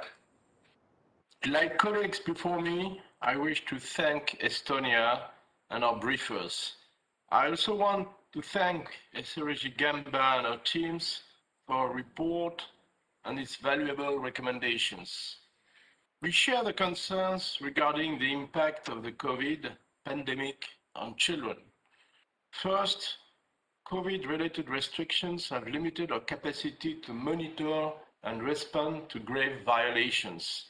The only thing worse than violations against children are violations occurring in silence and impunity.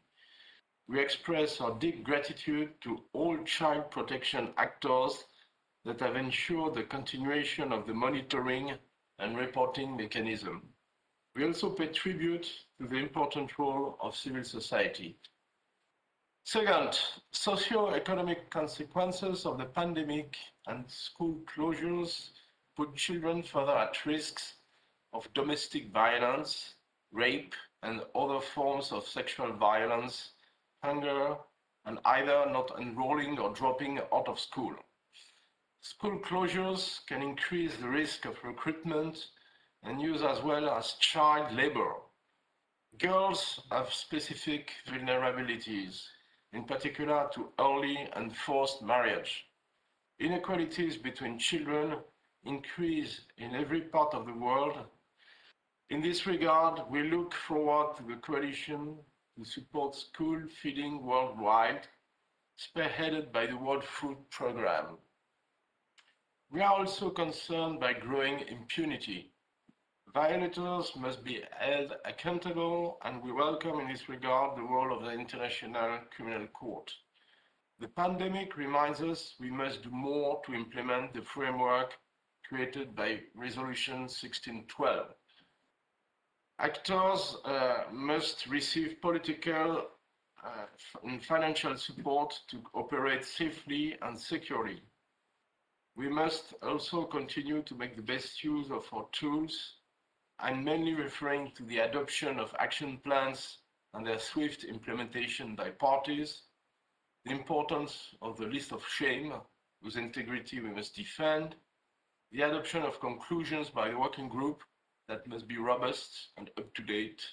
In this regard, we pay tribute to Sweden and Belgium as previous chairs and to the work of Norway since January.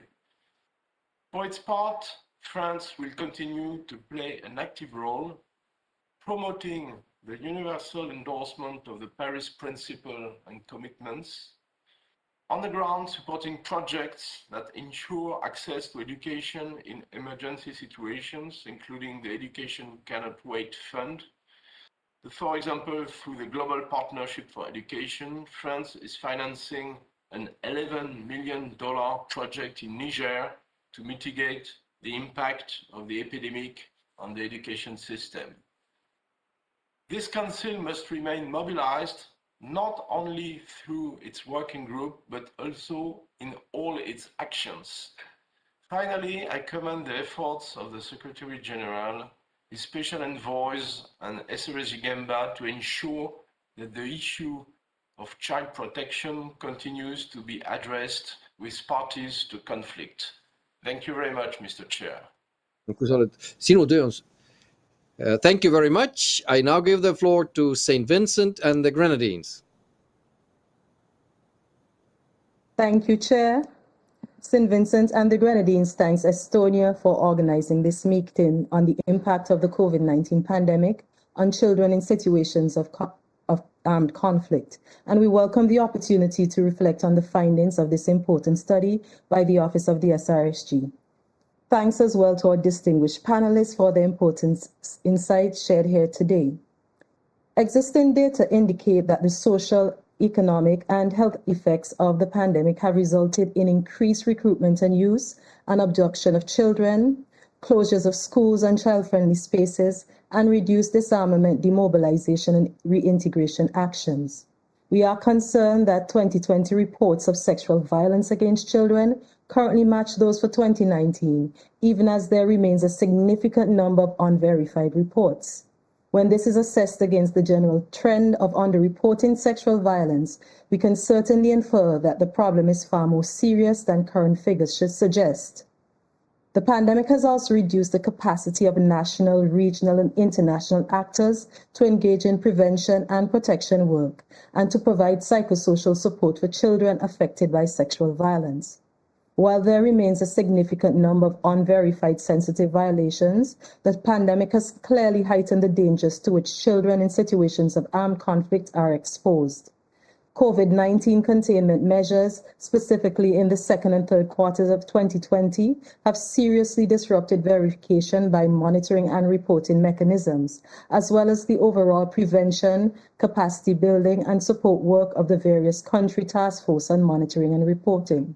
This situation was further compounded as task force funding was redirected toward pandemic response efforts. Notwithstanding these challenges, we note the agility of some missions that were able to improve and consolidate their data collection in the final quarter of 2020 by remote monitoring, consulting with women protection advisors on sexual violence affecting children, and by training members of NGOs and community-based organizations to leverage their networks for increased reporting. Indeed, these are strategies that can be more fully pursued for possible streamlining in future. There is urgent need to build task force capacity to conduct remote monitoring through the use of ICTs in order to maintain their child protection and data collection services. In closing, Chair, we wish to add that Sustained and flexible funding is necessary to support education, reintegration, and sexual violence prevention and response. Actions to this end must be both child-centered and gender-responsive. Follow-up analysis is required to further explore the true impact of the pandemic as more data on 2020 and 2021 verifications become available. This will allow the CTF-MRs to update the Security Council and the wider UN system on this ever-evolving situation. It will also facilitate appropriately streamlined and joined-up actions. Finally, Chair, gender-aware child protection priorities must be mainstreamed across national, regional, and international pandemic response as it relates to funding, containment measures, vaccinations, and economic recovery plans. Thank you. Thank you very much. We'll say so. Thank you very much. I give the floor to the United Kingdom. Good afternoon, and thank you to Estonia for bringing us together today to discuss this important topic, and to all the panelists for sharing their insights. The UK is committed to protecting and promoting children's rights in conflict situations, and we share the concerns of everyone here today about the impact COVID-19 has had on the most vulnerable in society. It is vital we, the international community, remain alive to emerging threats and adapt our approaches to ensure the rights of children continue to be fully respected and protected. The UK welcomes this timely report on the impact of COVID-19 on children in conflict, providing useful insights to date as well as anticipating the challenges that lie ahead as we look to build back better. I'd like to make three main points. First, the impact. While the impact of the COVID-19 pandemic is yet to be fully determined, it is clear from the findings of this report that the effects on children thus far have been devastating and threaten to undermine the hard-fought progress we have collectively achieved in this space. Mass school closures and deteriorating socio-economic conditions have increased the vulnerability of children to recruitment and use. Restricted movement and access for child protection actors has limited the delivery of life-saving provisions and engagement with parties to conflict on the implementation of critical child protection measures. Reduced capacity and suspension of essential services, limited mobility, and increased isolation has reduced children's access to vital information and increased their risk of exposure to violence, abuse, neglect, and exploitation. Of particular concern is the noted increase in allegations of rape and other forms of sexual violence, which disproportionately affect girls. The stark reality remains that the lives of children have been completely upturned by conflict and COVID-19, but we do not truly know the full extent of the impacts for quite some time. Second, the continued and enhanced monitoring, reporting, and collection of data and response to grave violations is paramount. Child protection actors and mechanisms like the country task forces on monitoring and reporting play a critical role. The CTF-MR's work is essential for the continued protection of children affected by conflict and in further assessing the longer-term impacts of the pandemic on children. Their work documenting the challenges faced and solutions implemented, and in supporting the development of new and targeted ways of working to better protect children and hold perpetrators to account, will be vital. We welcome the report's recommendations and commend the CTF-MR for their quick adaptation to the challenges of the pandemic to continue their vital work. Third, the UN Security Council Working Group on Children and Armed Conflict also has an important role to play here, and the UK will continue to work collaboratively with Member States to ensure child protection remains central to UN operations and is integrated across the conflict cycle. It is essential that we also consider both the immediate and longer-term impacts of COVID-19 and commit to working together to use all the tools we have at our disposal to ensure children's rights are respected and protected in conflict, especially in times of crisis.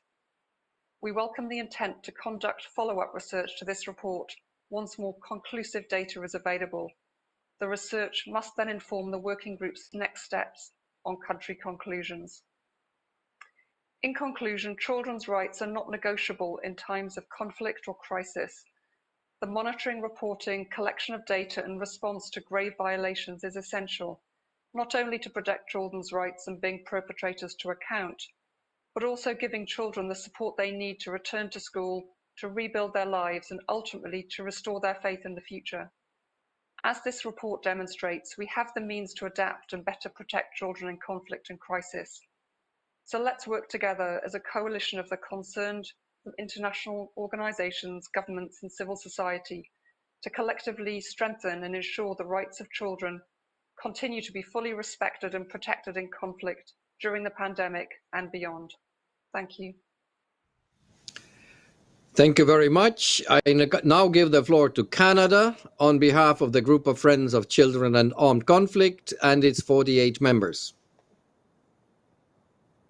Thank you very much, Mr. Chair. I'm very pleased to deliver this statement, as you just noted, on behalf of the Group of Friends of Children in Armed Conflict, an informal cross-regional network of 47 member states and the European Union, as well as 12 observers from the UN and civil society.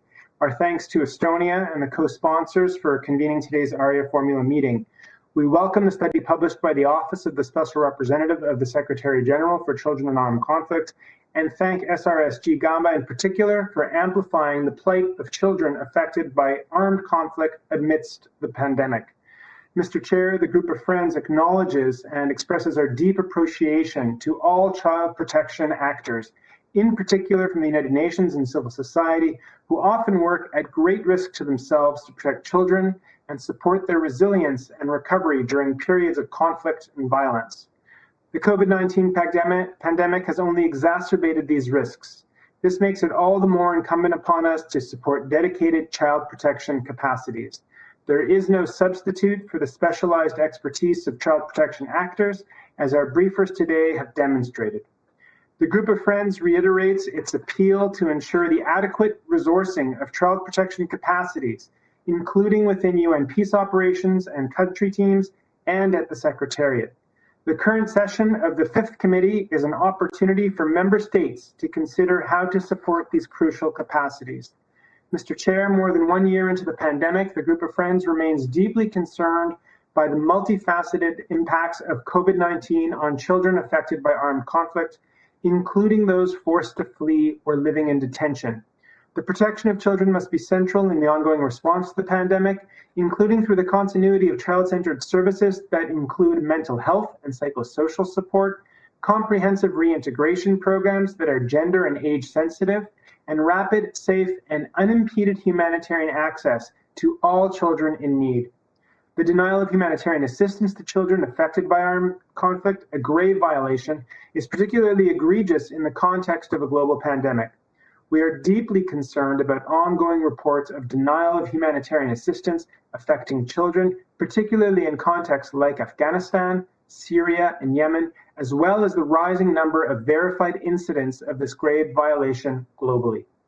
The Group of Friends is also alarmed by attacks against schools and hospitals that have taken place during the pandemic, including in Cameroon, Ethiopia, and Myanmar, among other situations. The pandemic is causing the largest disruption to education in history, as well as stretching health systems to their breaking points. This is disproportionately impacting the most vulnerable children and youth affected by armed conflict. Girls are particularly vulnerable and face a heightened risk of rape and other forms of sexual violence. Attacks against schools and protected personnel will only exacerbate these impacts on children. And attacks against hospitals, such as the recent bombing of the El Atareb surgical ward in Syria, destroy or disrupt essential services at a time when already vulnerable children need them the most.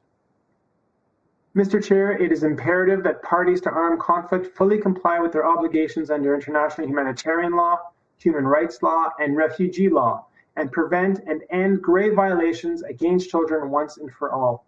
The Group of Friends encourages parties to conflict to implement concrete, time-bound, and effective protection measures for children in armed conflict, such as action plans, roadmaps, and command orders, among other measures. Finally, we urge the Security Council and parties to armed conflict to fully implement all Council resolutions on the protection of children in armed conflict, as well as resolutions 2532 and 2565 on ceasefires and facilitating equitable and affordable access to COVID-19 vaccines in armed conflict situations, post-conflict situations, and complex humanitarian emergencies. This would bring much needed respite to conflict-affected children and their families at this particularly critical moment in our collective effort to bring an end to the COVID-19 pandemic. Je vous remercie. I thank you. Thank you very much. I now give the floor to Belgium.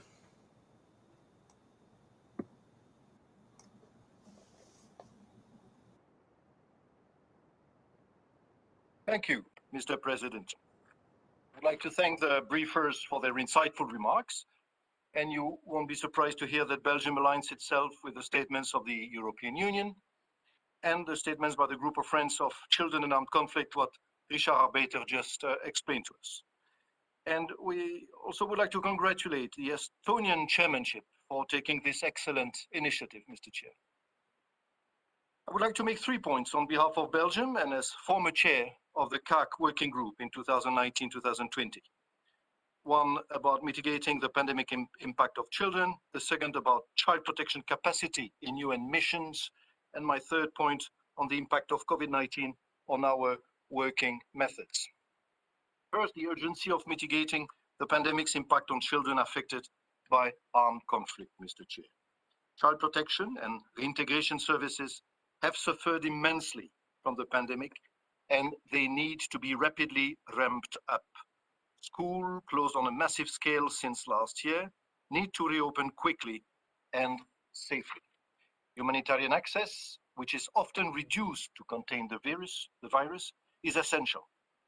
And engagement with parties to conflict through action plans and dialogue must be intensified with a view to ending and preventing violations. In doing so, we need to pay specific attention to vulnerable groups of children, such as girls, children with disabilities, refugee, internally displaced children, and also children formerly associated with parties to conflict. Countries in conflict often lack the means to ensure this, and therefore the international community must step up its effort. And this brings me to my second point, Mr. Chairman, the importance of dedicated child protection capacity in UN missions. We, Belgium, we urged the Security Council to work on that issue when we were there in 2019-2020, and we still now, from outside, respectfully keep asking the Council to pay more attention to child protection in its mandating decisions. And we also expect, by the way, the fifth committee to provide the necessary resources. Child protection will continue to be a horizontal priority for Belgium, and we are proud to support the Office of SRG Virginia Gamba to fulfill its essential mandate. We also support UNICEF's CAC monitoring and reporting activities on top of our core funding to UNICEF, which amounts currently to 15 million euros a year. This will assist the documentation and verification of grave violations. The monitoring and reporting mechanism represents the eyes and ears of the mandate. Without this courageous work and often dangerous work in the field, we would all be flying blind.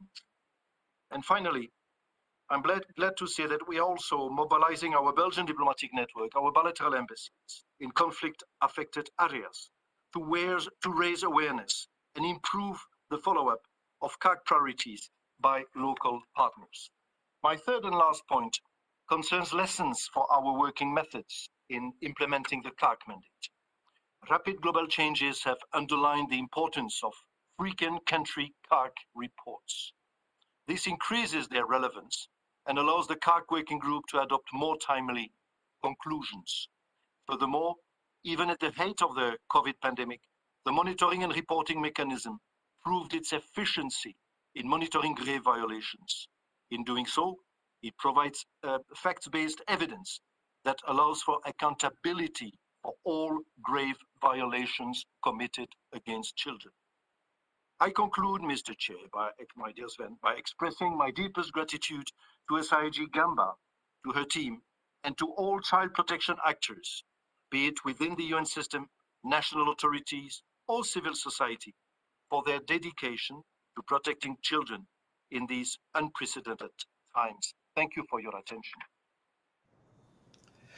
Thank you very much. And I now give the floor to Sweden.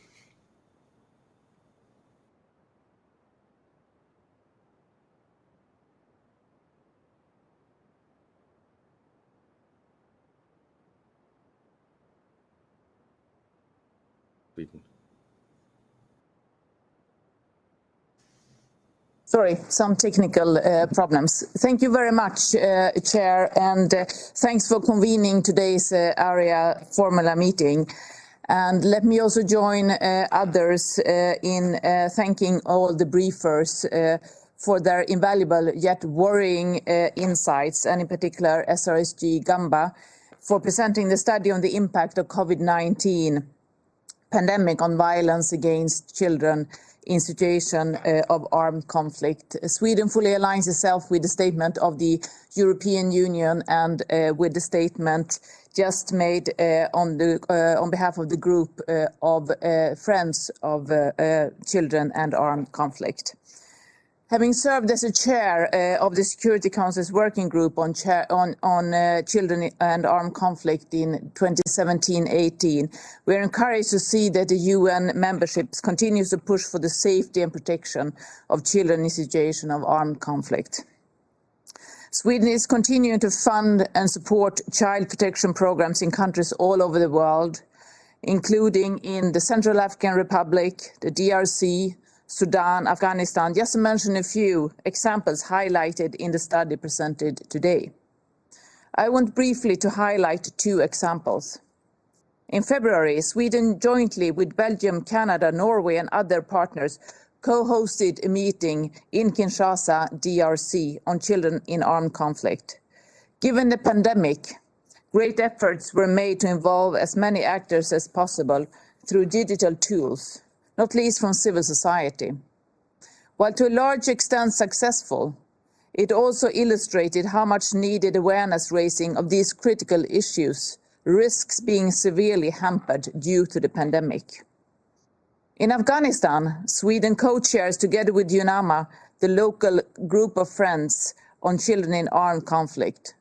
Our embassy in Kabul was proud to co-host with Permanent Representative Bob Ray from Canada the first joint meeting between this group and a group of friends in New York last year. It was a very useful way to share information and lessons learned. Given the pandemic has restricted access to information on violations, we would encourage similar meetings to be organized between New York and local group of friends in more countries. The clear negative effects of the pandemic on monitoring and reporting, and on the ability to work with parties to conflicts on developing and implementing commitments to end violations against the right of the child are very worrying. It's therefore crucial that the vaccination efforts in the countries of the CAC agenda are intensified. Sweden has in this regard pledged $280 million, as well as 1 million vaccine doses to the COVAX initiative. We truly hope that this will also facilitate a faster resumption of the efforts to prevent, monitor, report and respond to violation against children. We warmly welcome the intention of the Office of the SRSG to do follow-up to this study, given that the pandemic is still ongoing and in some cases worsening. To conclude, I want to underline that we highly value the close cooperation with our partners, including civil society organizations, in our joint efforts to continue to protect children, despite the huge challenges stemming from the pandemic. Thank you very much. Thank you very much. I now give the floor to Germany. Sven, thank you very much.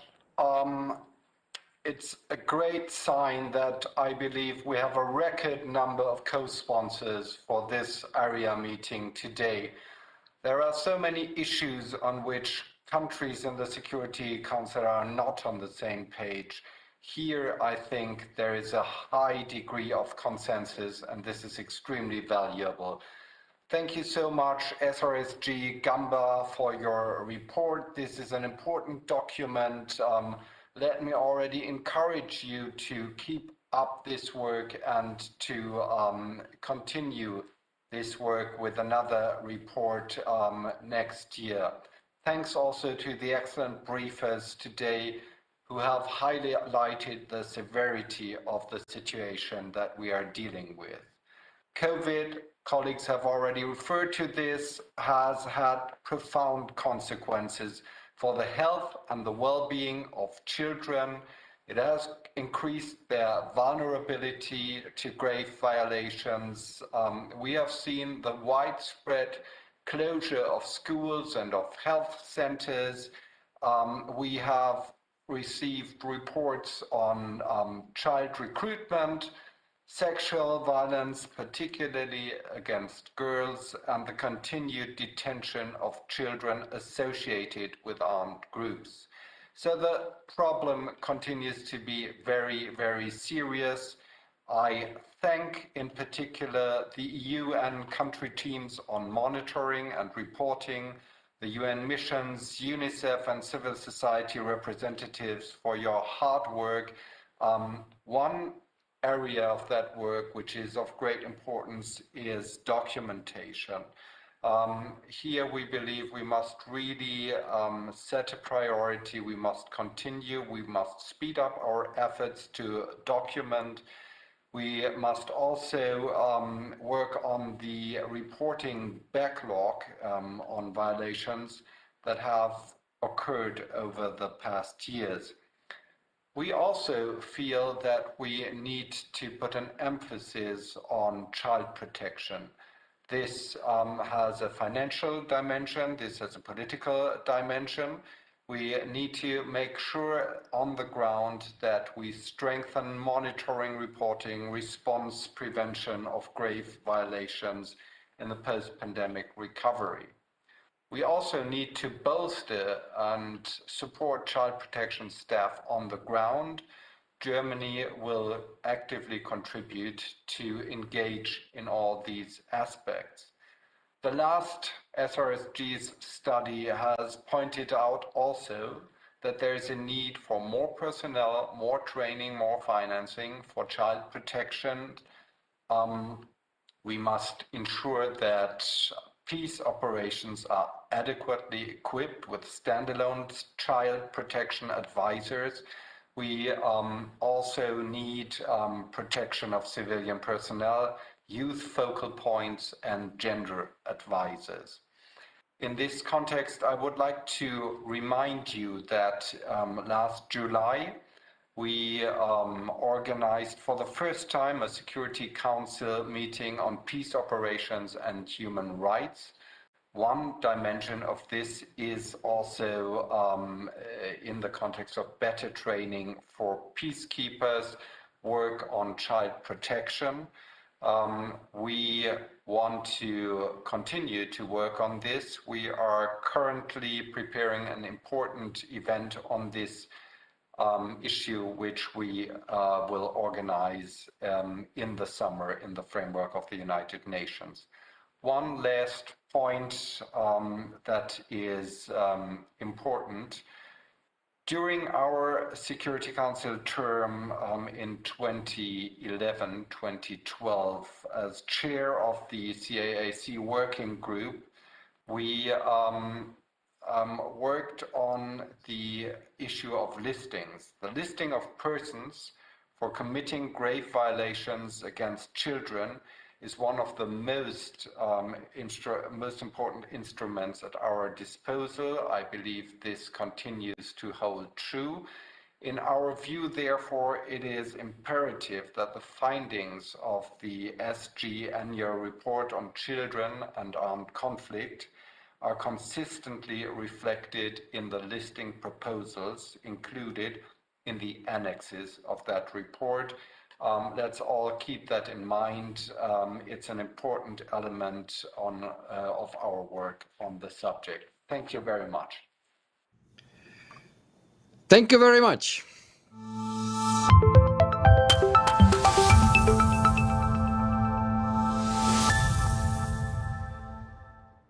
Is it okay? Allow me now to invite the representatives of the Security Council to take the floor. And I would now give the floor to India. Thank you, Mr. President.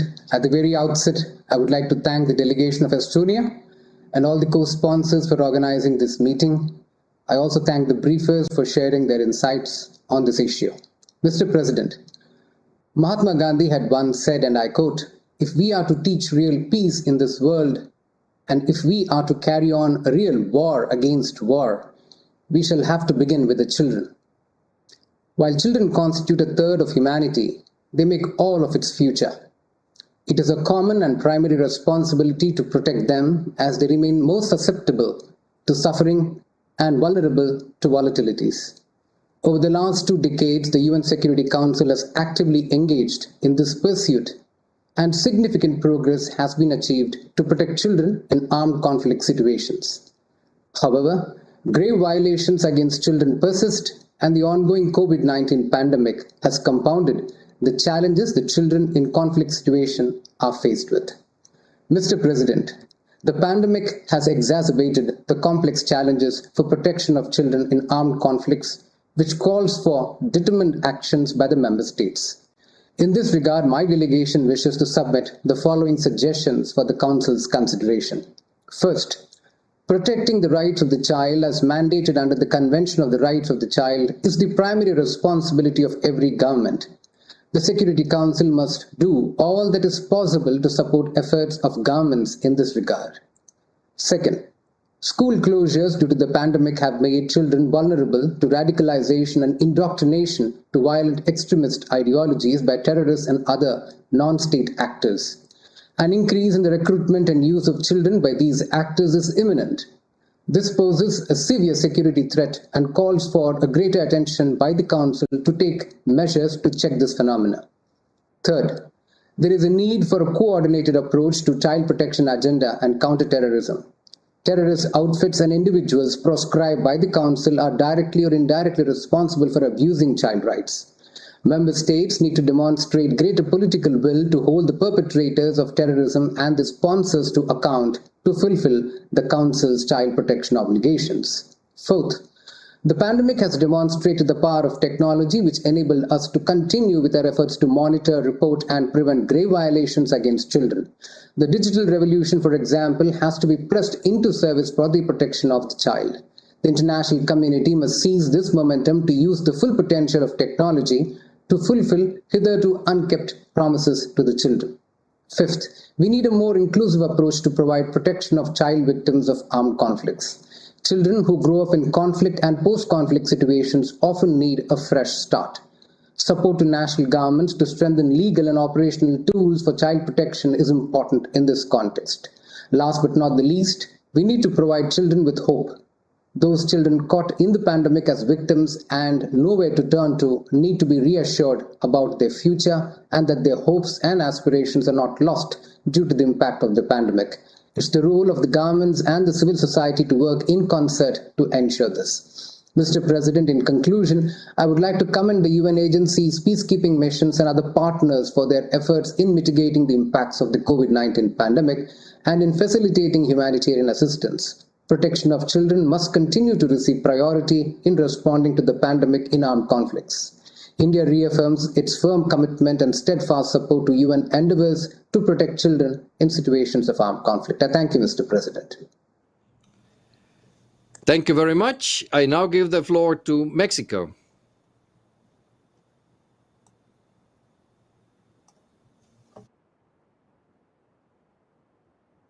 Thank you, Mr. President.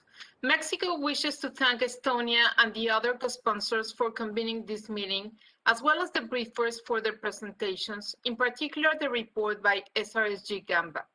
I wish to recognize the UN country task forces on monitoring and reporting for the way they have resiliently adapted their working methods related to verifying grave violations against children.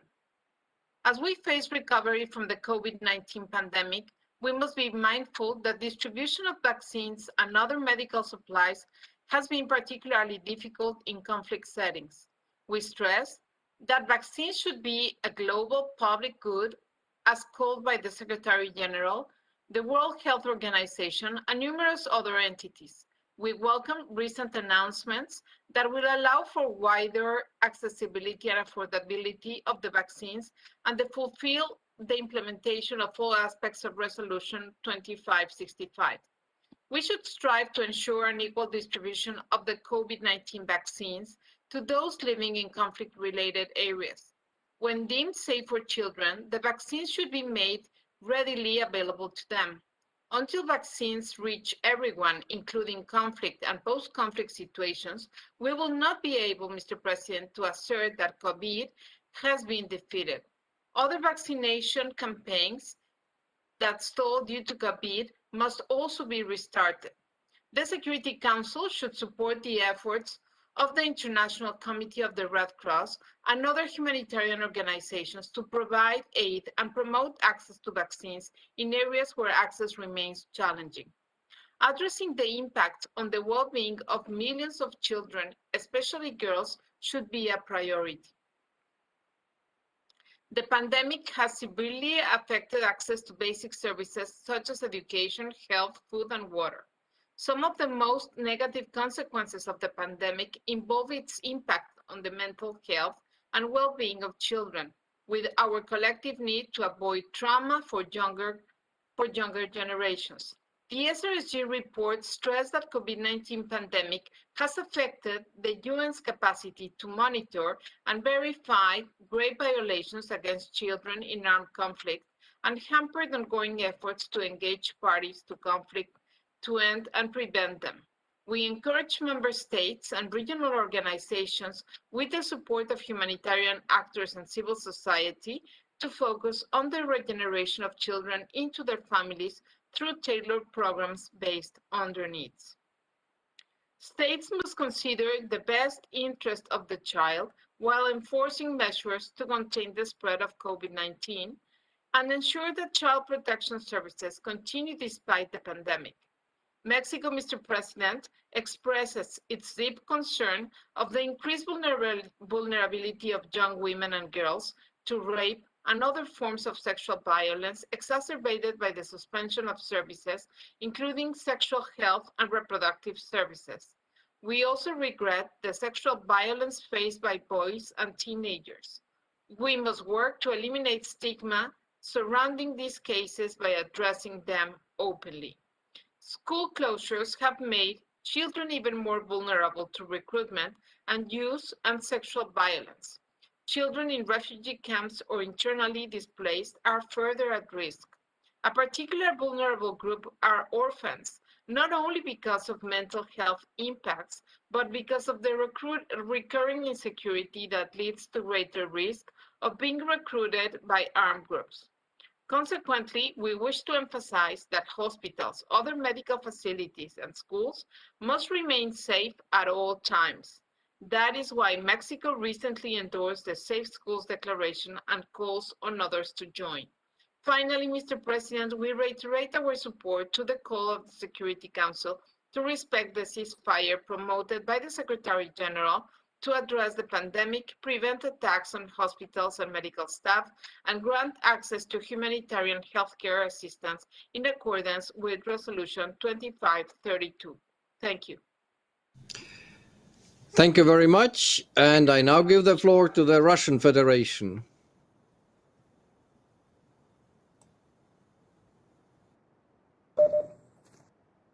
Thank you, Mr. Chairman. I thank you for organizing today's Arria, and many thanks to our briefers.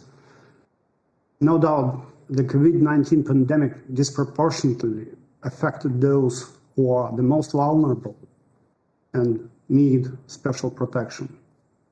National governments play a paramount role in protecting and rehabilitating children in armed conflict, while the actions undertaken by the bodies of the United Nations system must seek to support and complement national efforts. My congratulations to the Office of the Special Representative on Children in Armed Conflict for work done with the generous support, as I understand, of the United Kingdom. The study on the impact of the COVID-19 pandemic on violations against children prepared by the office can be very helpful. The study will be thoroughly studied. The document, as I understand, focuses on 5 countries on the CARC agenda: Afghanistan, the Central African Republic, Colombia, DRC, and Sudan. But I'll tell you what struck me a couple of days ago. On May 4th, next day after publishing the study, the spokesman of the Secretary General, Mr. Dujarric, gave some update on COVID situation in Syria with specific emphasis on the northeast area outside the government control.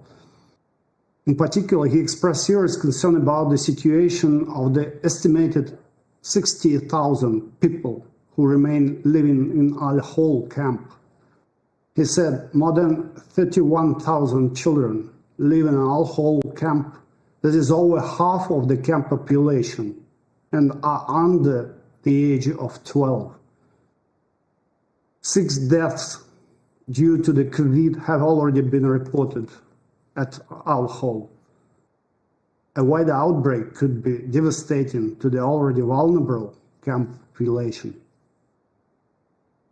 We appeal to the international community to undertake practical measures to defend lives of innocent children. Let me remind that states have a duty under international law, including the Convention on the Rights of the Child, to repatriate their nationals and to take steps to prevent children of their nationals from becoming stateless. States should assume primary responsibility to protect these children and ensure their safe return home. Russian authorities are actively engaged in returning children from countries in armed conflict, including those that were recruited from families where parents were recruited by terrorists. Despite restrictions and additional challenges posed by COVID-19, 145 minors were repatriated from Middle East within the year, while since 2017, in total, 274 children aged from 2 and 16 years old have been returned to motherland from Iraq and Syria.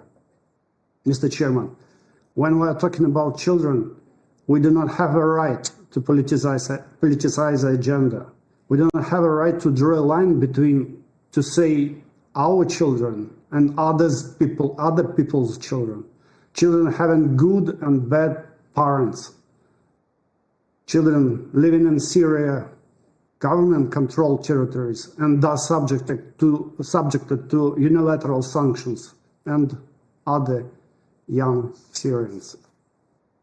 We need to do more to protect our children, much more.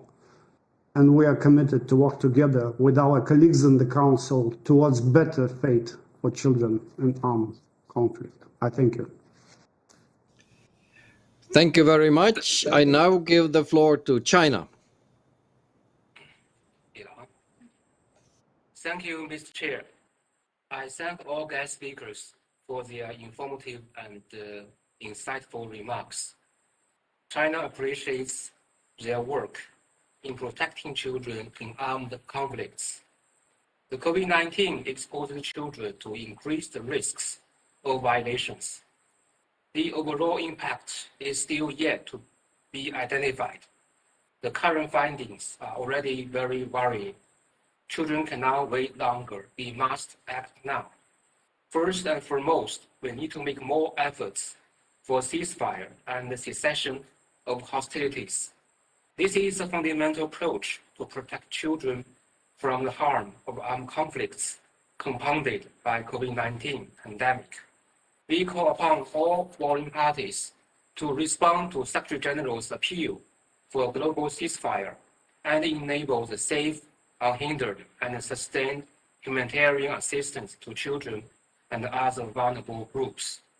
We are encouraged that the field staff, the UN monitoring and reporting mechanism, has been working creatively to engage parties to the conflicts on developing and implementing commitments to stop violations. Confinement measures can never be used as an excuse for violations against children.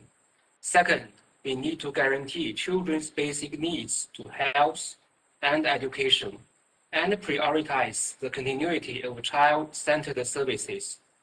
Children in armed conflicts are experiencing increasing threats to their safety and well-being as schools are locked down and services are suspended.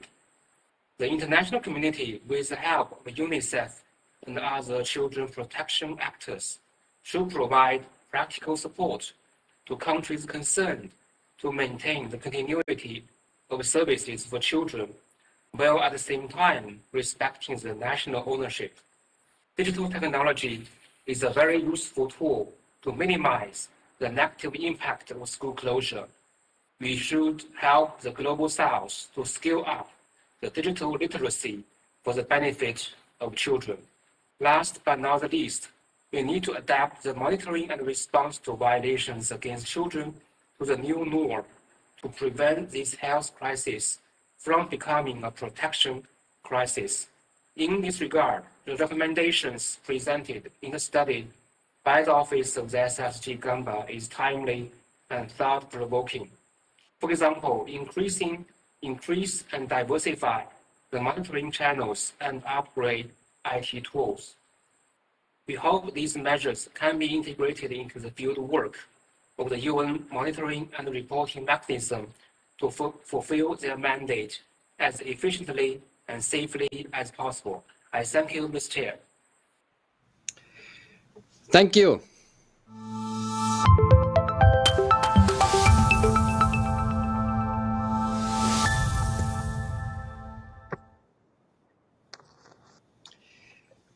We have now heard the statements by the UN Security Council, and I would now like to give the floor to other UN member states. And first, I will give the floor to Ecuador. Thank you, Excellencies, ladies and gentlemen. I thank Estonia and all the co-sponsors for organizing this Security Council Arria-formula meeting.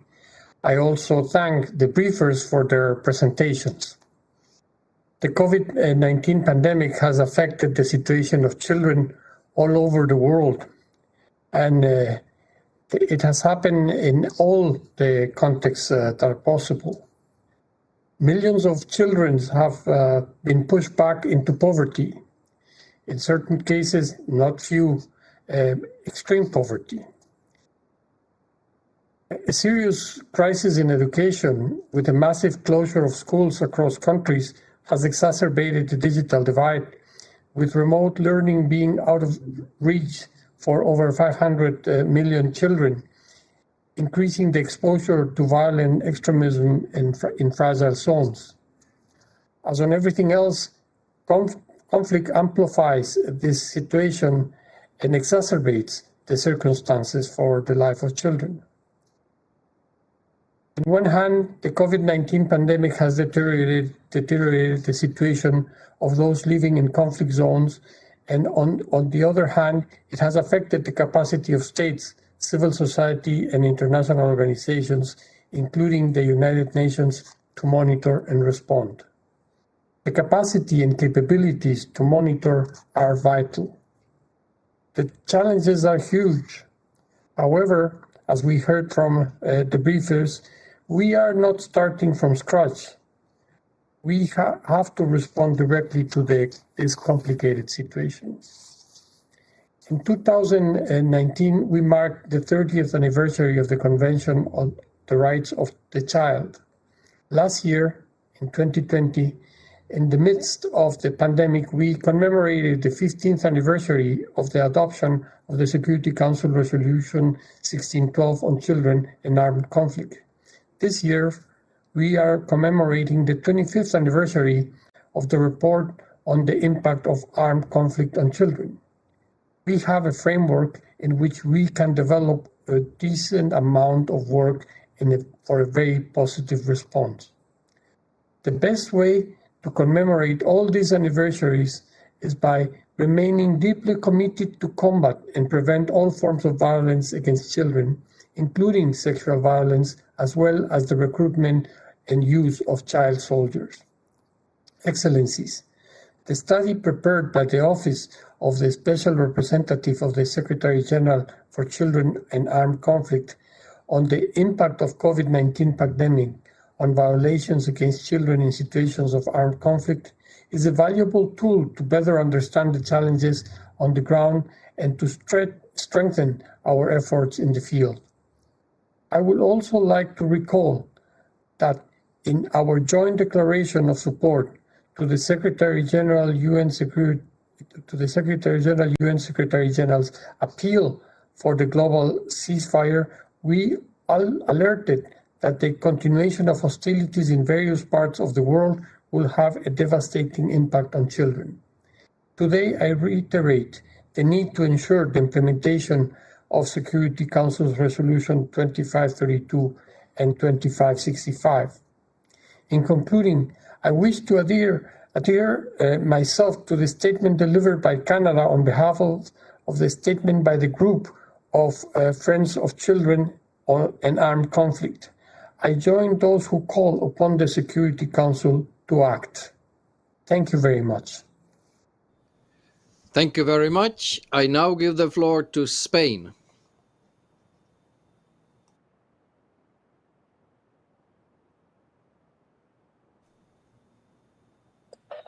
Sorry, I was having problems with my sound. I thank Estonia, the Office of the Special Representative for Children in Armed Conflicts, and the other co-sponsors of the United Nations Security Council for this Arria-formula, and especially to the panelists, to which we have followed with great attention. Spain fully aligns itself with the statements of the European Union and of Canada in behalf of the group of Friends of Children in Armed Conflicts. The latest report of the Office of the Special Representative Virginia Gamba on the impact of COVID-19 pandemic on violations against children in 5 country situations clearly shows that when protection officers cannot be deployed, violations against children increase. Non-state armed groups occupy their space, and it becomes even more difficult for victims to denounce violations of their rights. The negative consequence of war in children, compounded with COVID-19 pandemic, have also increased the level of suicides in young girls, as we have seen, unfortunately, in Syria. The rapid increase in sexual and gender-based violence during the pandemic is alarming. As it happens also in Tigray, we must alert us to remain vigilant, to condemn violations, and to call for justice and reparations for victims. The closure of the schools in the Sahel region during the pandemic had a terrible effect on children. Most of them will never return to education. Additionally, economic hardship and food insecurity has forced children to work, to early marriage, or to recruitment by non-state actors. Attacks to healthcare are just too many. The fear of the pandemic has provoked an increase in attacks to medical convoys and practitioners. In Colombia, for example, in 2020, more than 300 attacks occurred, the biggest number in 20 years. The recovery of COVID-19 will require all our efforts to finance and equip protection and human rights officers. We need to advocate for strong protection mandates and strong protection clusters. Member states, we should also explore how to continue strengthening the partnership between CAAC, UNICEF, and the Department of Peace Operations, as well as the important role of NGOs working on child protection in the field. I want to conclude by saying that it is a humanitarian imperative to change the conduct of parties in armed conflict, to prevent violation of children's human rights, and to comply with international law, including human rights law, refugee law, and international humanitarian law. I thank you. Thank you very much. I now give the floor to Qatar. Thank you very much. And I would like as well to begin by aligning ourselves with the statement delivered by Canada on behalf of the Group of Friends on Children in Armed Conflict. I would like as well to thank the main sponsors for organizing this timely Arria-formula together with the Office of the Special Representative of the Secretary General on Children in Armed Conflict. And of course, that focuses on the impact on the COVID-19 pandemic and on violations against children in situations of armed conflict. The State of Qatar welcomes the study prepared by the Office of the Special Representative of the Secretary General on Children in Armed Conflict. And we would like to acknowledge the efforts of country task forces on monitoring and reporting for the continued monitoring of violations and for overcoming some of the challenges brought by the pandemic. As the world fights to contain the COVID-19 pandemic, children and youth in conflict zones remain among the most vulnerable to its devastating impact. The State of Qatar is deeply concerned with the impact of the closure of schools and reports of increased attacks on education, making children more vulnerable to child labor and child recruitment, destroying the hopes and ambitions of whole generation of children. Education can be a lifesaver. The State of Qatar has often urged the international community to unite to protect education from attack. Moreover, we have called for the enhanced monitoring, reporting, and investigation of attacks so the perpetrators can be held accountable. A year ago, the General Assembly adopted by consensus Resolution 75/275 presented by the State of Qatar following a call to action by Her Highness Sheikh Moza bint Nasser, the chairperson of Education Above All Foundation and the UN Sustainable Development Goal Advocate, proclaiming 9 September the International Day to Protect Education from Attack. The International Day is a global platform for decision makers to focus on safeguarding education in conflict and building peace, and a key annual benchmark to access progress on an issue that is threatening a fundamental human right for every child. In September 2020, Qatar's based Education Above All Foundation launched the Unite to Protect campaign to create a global awareness on the need to protect education and to halt the continuous culture of impunity for education-related violations of international law and build on global justice. Bringing the need to strengthen mechanisms for the protection of education to all agendas. As we fast approach the second anniversary of this landmark resolution, we would like to reiterate our call that it is crucial to strengthen law and policy mechanisms for the protection of children and for education from attack. We must unite to protect children and the right to education of children in situations of armed conflict. And I thank you again.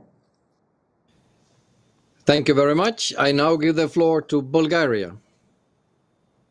Thank you, Mr. President. Bulgaria aligns itself with the statement of the European Union, which was submitted in writing. I would like to start by thanking Estonia and all the co-sponsors for this timely Arria-formula meeting and for bringing to the attention of the UN Security Council an issue of such importance. I would also like to commend the efforts of all stakeholders who have contributed to the protection and promotion of children's rights around the world, especially of those affected by conflict.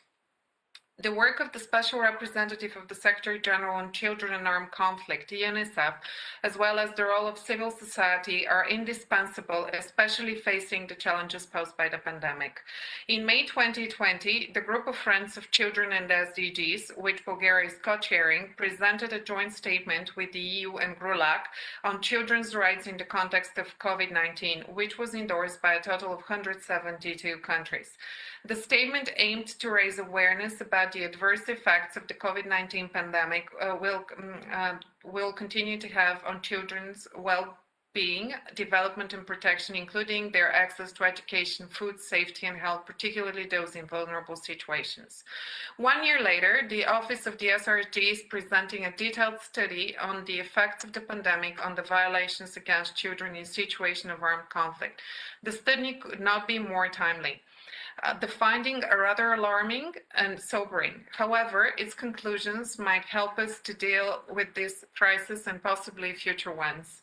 The consequences of the pandemic not only disproportionately impact children, and especially girls, in vulnerable situations, but also affect our ability to monitor and respond to their needs. The COVID-19 pandemic is threatening to undo recent progress in the fields of protection and human rights by exposing children and their families to risks like economic insecurity and poverty, as well as exposure to exploitative and hazardous relationships and reduced access to services and humanitarian assistance. Bearing in mind that violations are interdependent, we share the view that our responses should be coordinated and complementary and not in silos. Bulgaria is convinced that a child-centered approach should be followed in all policies related to the response and recovery from COVID-19 by the UN and conflict-affected countries. Bulgaria also welcomes the recommendation of the study that resources should be made available for critical issues like children protection, including within UN field offices, while funds to support COVID-19 prevention and response interventions should not be diverted at the expense of child protection initiatives. Last but not least, according to the study by the SRSG, the socioeconomic ramifications of the pandemic will continue to affect children in the coming years. Violations against the special status of schools and hospitals, as well as persons inside them, continue to be deeply concerning. School closures due to COVID-19 might have long-lasting consequences, as many children do not have access to distance learning, leading to dropping out.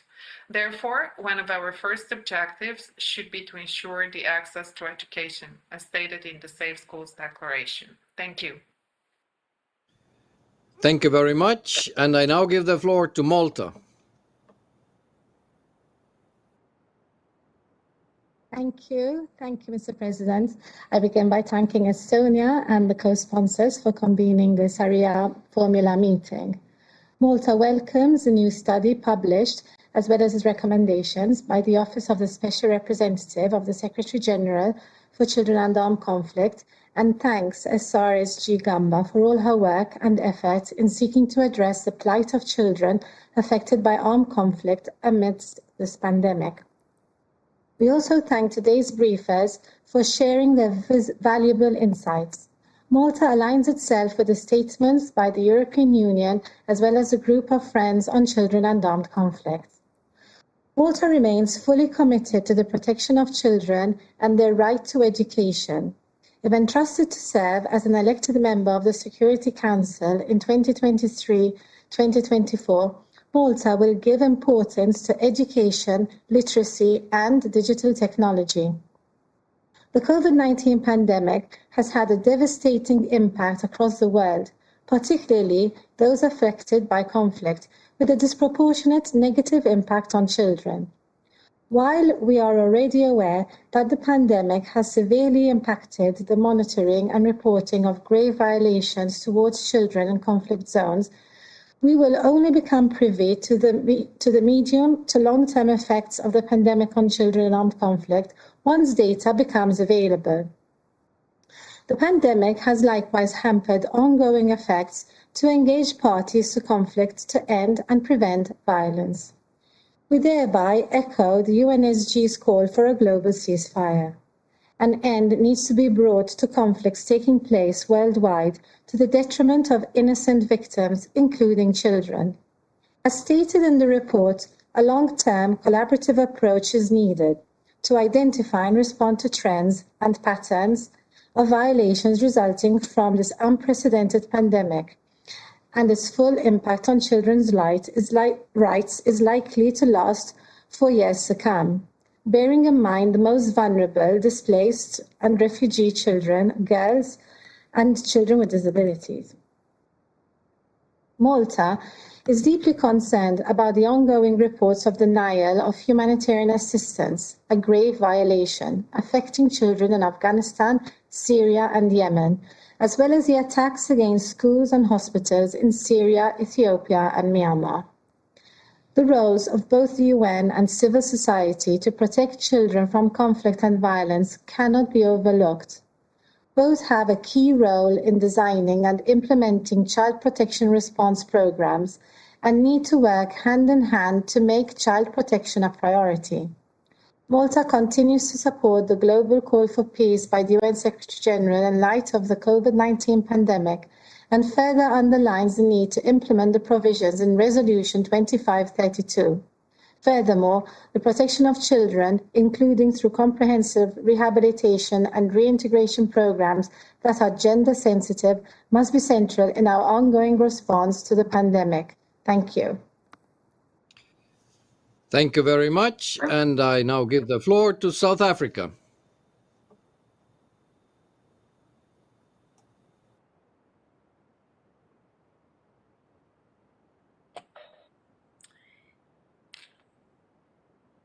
Thank you, Chairperson.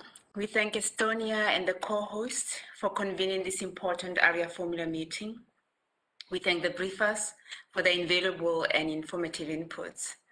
We also thank the Office of the SRSG for Children and in Armed Conflict for the study, the report, and the findings and the recommendations thereof. The COVID-19 pandemic has had a devastating impact on children's lives, limiting their access to healthcare, to food, education, and protection. This pandemic has exacerbated children's vulnerability to grave violations in situations of armed conflict and restricted the realization of their rights. The pandemic and related control measures have further increased the vulnerability of children to recruitment and use because of school closures and the withdrawal of state and humanitarian actors in some conflict areas. Chairperson, South Africa believes that children need special protection because they are amongst the most vulnerable members in society. Lack of protection for children in conflict situations exposes children to further threats. This vulnerability has been further exacerbated by COVID-19 pandemic, exposing children in conflict situations to further threats. In this context, part of the protection of children in armed conflict includes the provision of equitable distribution and access to COVID-19 vaccines. We therefore wish to reiterate the Secretary General's statements that it is in the interest of everybody to make sure that as soon as possible and in a fair way, everybody gets vaccinated everywhere, and that vaccines are considered to be a truly global public good. And it is only through equitable collective action that we'll be able to ensure that the most vulnerable in our societies, including children, are protected from the virus. It is in this context that we wish to propose the following for member states to consider when protecting children in conflict situations during the COVID-19 pandemic. Firstly, we urge all parties to conflict to endorse the appeal of the SG for a global ceasefire. This creates a conducive environment to put mechanisms in place to manage and protect children in conflict situations. Secondly, parties to conflict, whether governmental forces or non-state armed groups, should adhere to their obligations under international humanitarian law and ensure that schools and hospitals are kept safe and not used for military purposes. The protection and safety of schools is of particular importance as it forms the backbone of any peace-building effort, which enables future development, growth, and sustainable peace. The last point, we urge the international community to continue funding appeals for children protection across all humanitarian and refugee response plans in order to holistically address context-specific needs and to strengthen systems weakened by the pandemic. Chairperson, despite the challenges, we also note that progress has been made to end and prevent grave violations against children, notably in the Central African Republic, where the Child Protection Code, promulgated in June 2020, criminalized most of the grave violations, including recruitment and use of children, and enshrined the concept that children associated with armed forces and groups are to be considered primarily as victims. I wish to conclude by underscoring that the protection of children is of utmost importance as the world addresses the COVID-19 pandemic. Children are the positive agents of change and are fundamental to the future of peaceful and prosperous society in all corners of the world. In view of the fact that the long-term impact of the pandemic will be most keenly felt by children, it is imperative that we partner globally, regionally, and nationally to accelerate efforts to strengthen institutions and services for children, including justice, education, and health services. I thank you. Thank you very much. I now give the floor to Ukraine.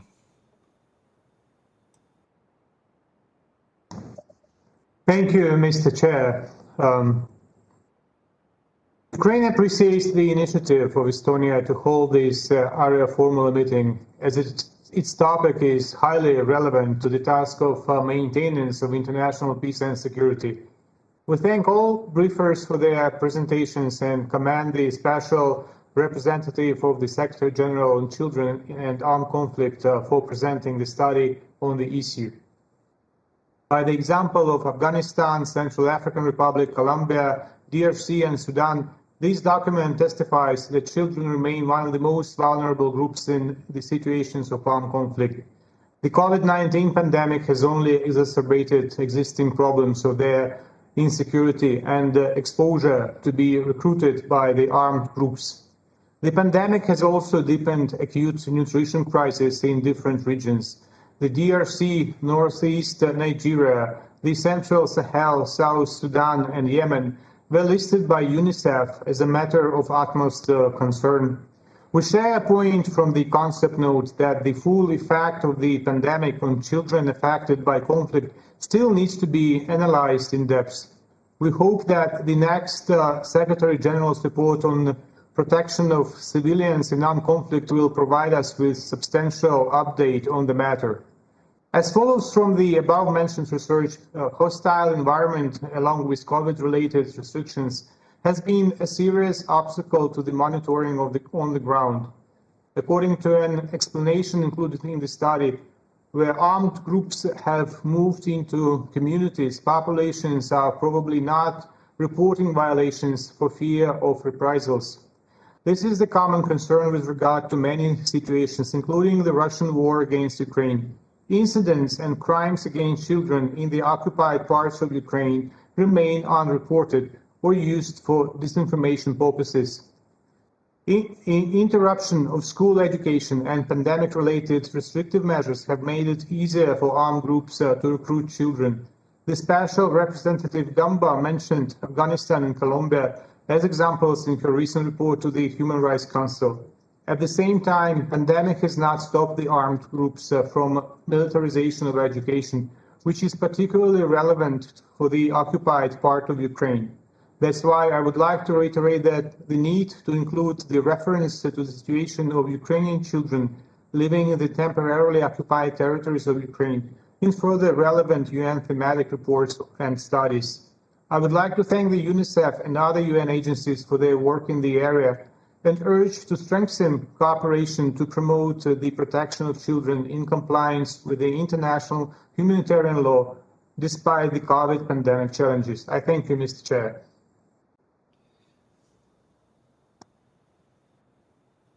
Thank you very much. I now give the floor to Liechtenstein. Thank you very much, Mr. Chair, and thank you indeed for convening this important meeting today. Chair, many have called the COVID-19 pandemic an X-ray for inequalities in society. But we would contend that for those that are already marginalized, the conditions created by the pandemic further obscure their suffering and stifle opportunities to provide assistance and accountability. We do appreciate your effort to make us focus on violations against children in situations of armed conflict and to discuss good practices that can better protect children in the future.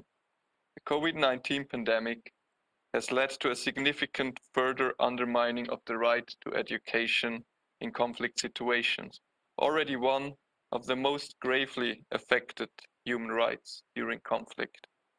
Lockdowns across the world have led schools to close, In too many cases, children will never return.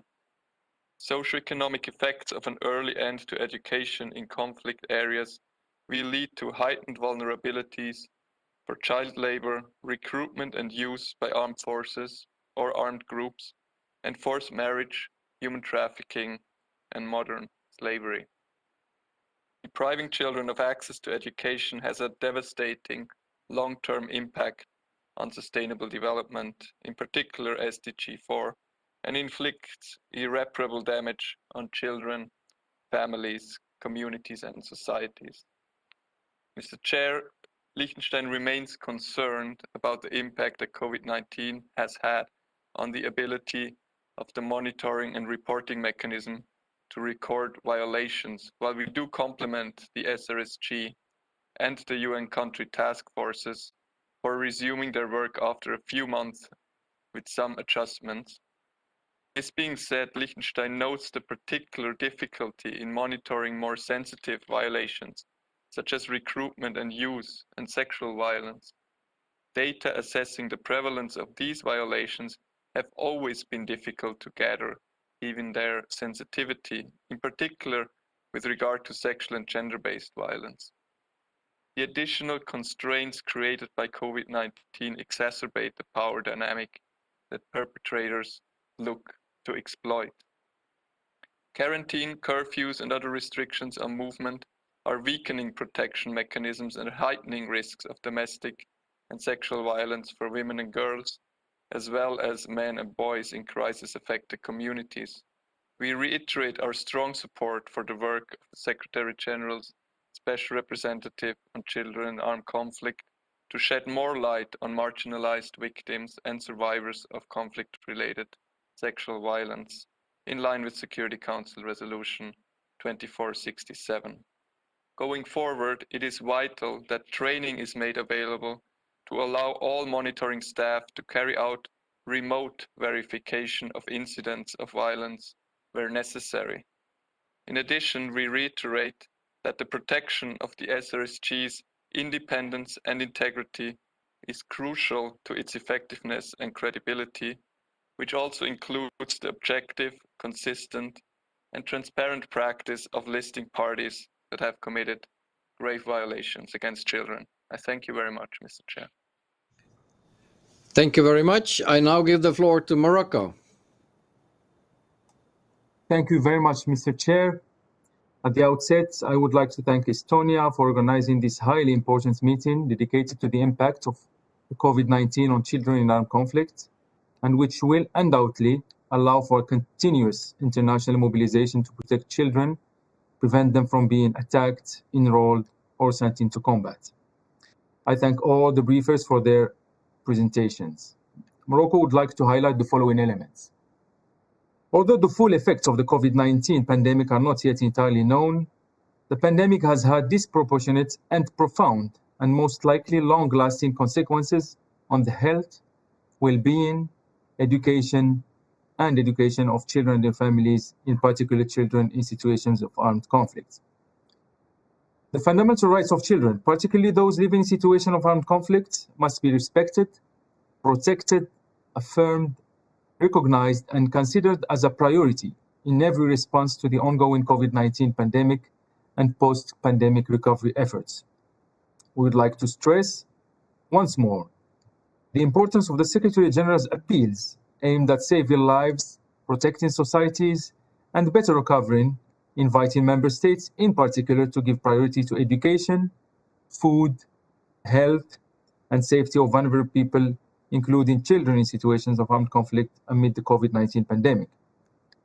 In the midst of this global health crisis, the international community needs to reaffirm once again the political commitment and the will to guarantee the rights of all children in all circumstances and to protect them from violence, sexual exploitation and abuse, early and forced child marriage and other harmful practices, as well as guarantee their rights to education, mental and physical health and well-being, and ensure their full potential and development.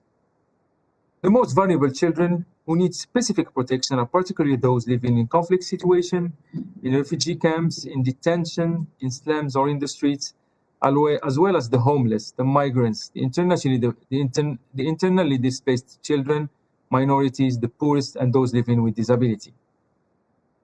If the impact of the COVID-19 on children, especially impacted by armed conflicts, is not addressed immediately, the global efforts and positive results made so far to protect and improve the lives of millions of children around the world would be at grave stake. Also, it is important to ensure that children in situations of conflict benefit from the COVID-19 vaccination.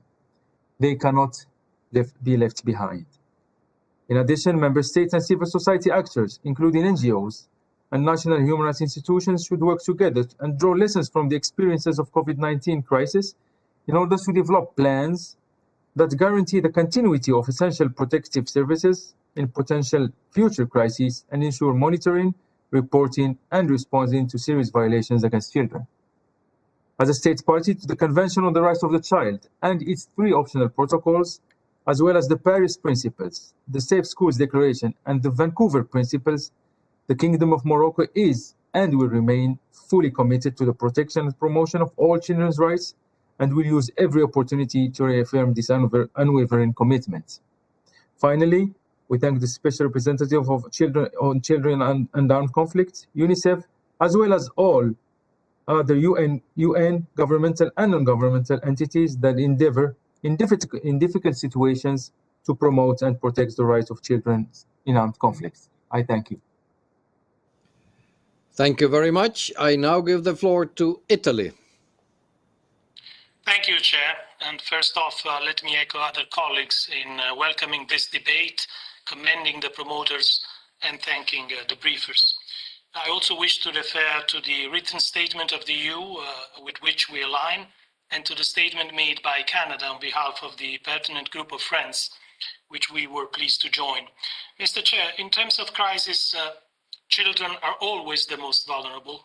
In situations of armed conflict, they are particularly exposed to the risk of experiencing harsh and brutal forms of violence, which can have long-lasting impact on their physical and psychological development and undermine their future. And the state of insecurity produced by conflicts prevents thousands of children from accessing appropriate food resources, education and healthcare, while schools and hospitals continue to be targeted.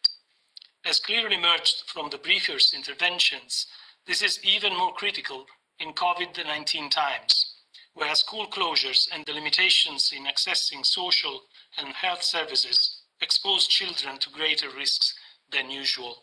These include subsequent non-return to school, child pregnancies, child labor, risks of being recruited by armies and militias, and the exacerbated vulnerability, especially for girls, to violations and abuses, including harmful practices as child, early and forced marriages, and female genital mutilation.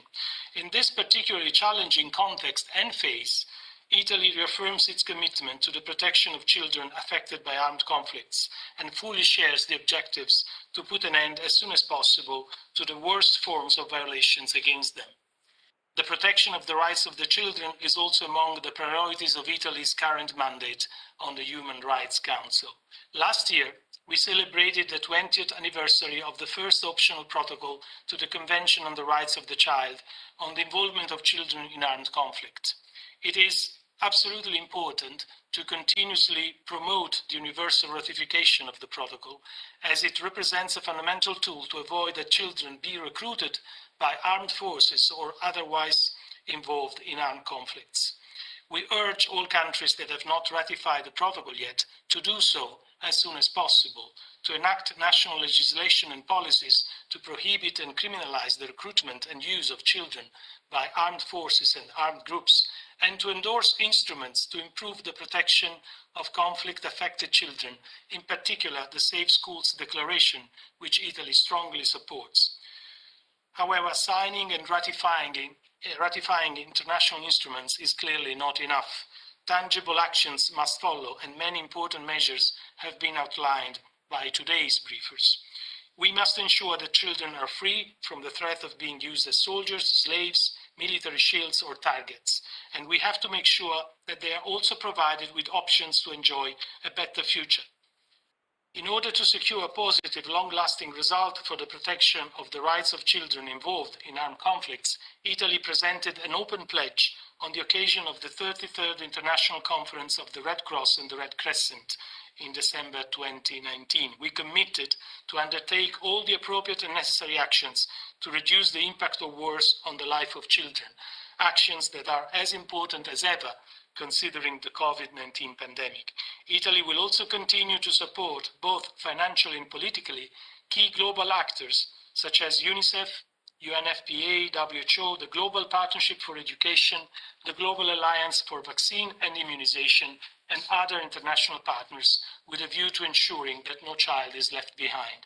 We hope that together we can take more and more concrete actions to safeguarding the rights of children during armed conflicts, to protect them from abuse and violence, and to ensure their rightful life prospects. I thank you. Thank you very much. I now give the floor to Algeria. Thank you, Mr. President. Let me, at the outset, thank the Permanent Mission of Estonia and the co-sponsors for leading our discussion today. My sincere thanks to go to Mrs. Gamba and to the other panelists for their briefings. As clearly outlined by the panelists, the COVID-19 pandemic had a devastating impact across the world with a disproportionate impact on children. We have already witnessed a scourge in the number of killings, maiming of children, recruitment of children, rape and other forms of sexual violence and abduction, as well as attacks against hospitals. The attack against schools by non-state armed groups have worsened during pandemic, putting children at the risk of being further abused and enrolled. This tragic situation requires collective actions to address the multifaceted and long-lasting consequences of the pandemic on children affected by conflict. The following measures should, in our view, be prioritized in this regard. First, ensure interaction between all areas of intervention, from effective reintegration of children formerly associated with armed groups in society to the inclusion of protection and the well-being of children into all peace processes and peace agreements. Second, ensure that peacekeeping missions receive the necessary training and requisite resources to effectively protect children and collect the necessary data. The importance of vaccination campaign for the staff of the peacekeeping mission is crucial to ensure that they can perform their duty while remaining safe in the midst of the pandemic. Third, the inclusion of specific provision on the protection of children in armed conflict in the context of peacekeeping processes, as provided in the Peace and Reconciliation Agreement in Bali, signed in Algiers, which contains specific provision related to the protection of children. Such protection should, in our view, inspire all ongoing peace processes. Excellency, let me take the opportunity of our discussion today to underline the strong commitment of Algeria to the protection of children. My delegation firmly believes that regardless of the situation, any child who is in armed conflict is by definition a victim, and that the place of children is in school and not in armed conflicts. It is in this spirit that Algeria has acceded to numerous international and regional legal instruments relating to the rights of the child and the protection of children in armed conflicts. In March 2021, Algeria has endorsed the Safe School Declaration as an additional step in our commitment to protect children in situations of armed conflicts.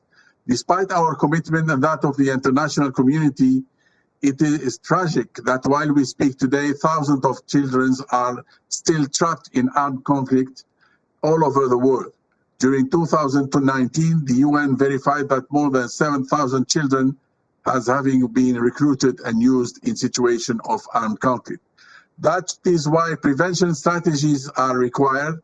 In fact, I do believe that the prevention of violation against children in armed conflicts starts with tackling the root causes of such conflict and forced displacement. It should start with strengthening the human rights mandate of UN peacekeeping mission in conflict area, allowing them to report on human rights violation, especially violation of children's rights.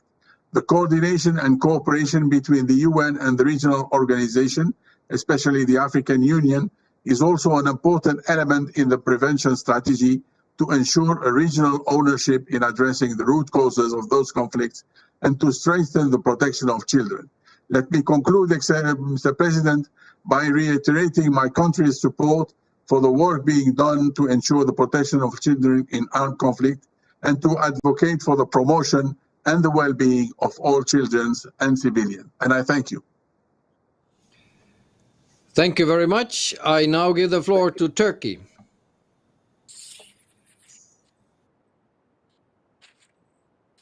Thank you, Mr. Chair. I would like to thank the Permanent Mission of Estonia and all other co-sponsors for organizing this important meeting today. I also extend our appreciation to the briefers for their valuable contributions. We also welcome the study on the violations against children in situations of armed conflict prepared by the Office of the SRSG Gamba. This is exactly the type of useful contribution that we expect from the office. Turkey supports UN's efforts in taking the children and armed conflict agenda forward and commends efforts to ensure that everything is being done to provide children with better prospects for their future. Mr. Chair, the COVID-19 pandemic has had a devastating impact across the world, in particular on those affected by conflict, with a disproportionate negative impact on children. The effects are long-term and manifold. As underlined by the new study, children are expected to feel the various repercussions of the pandemic through years to come.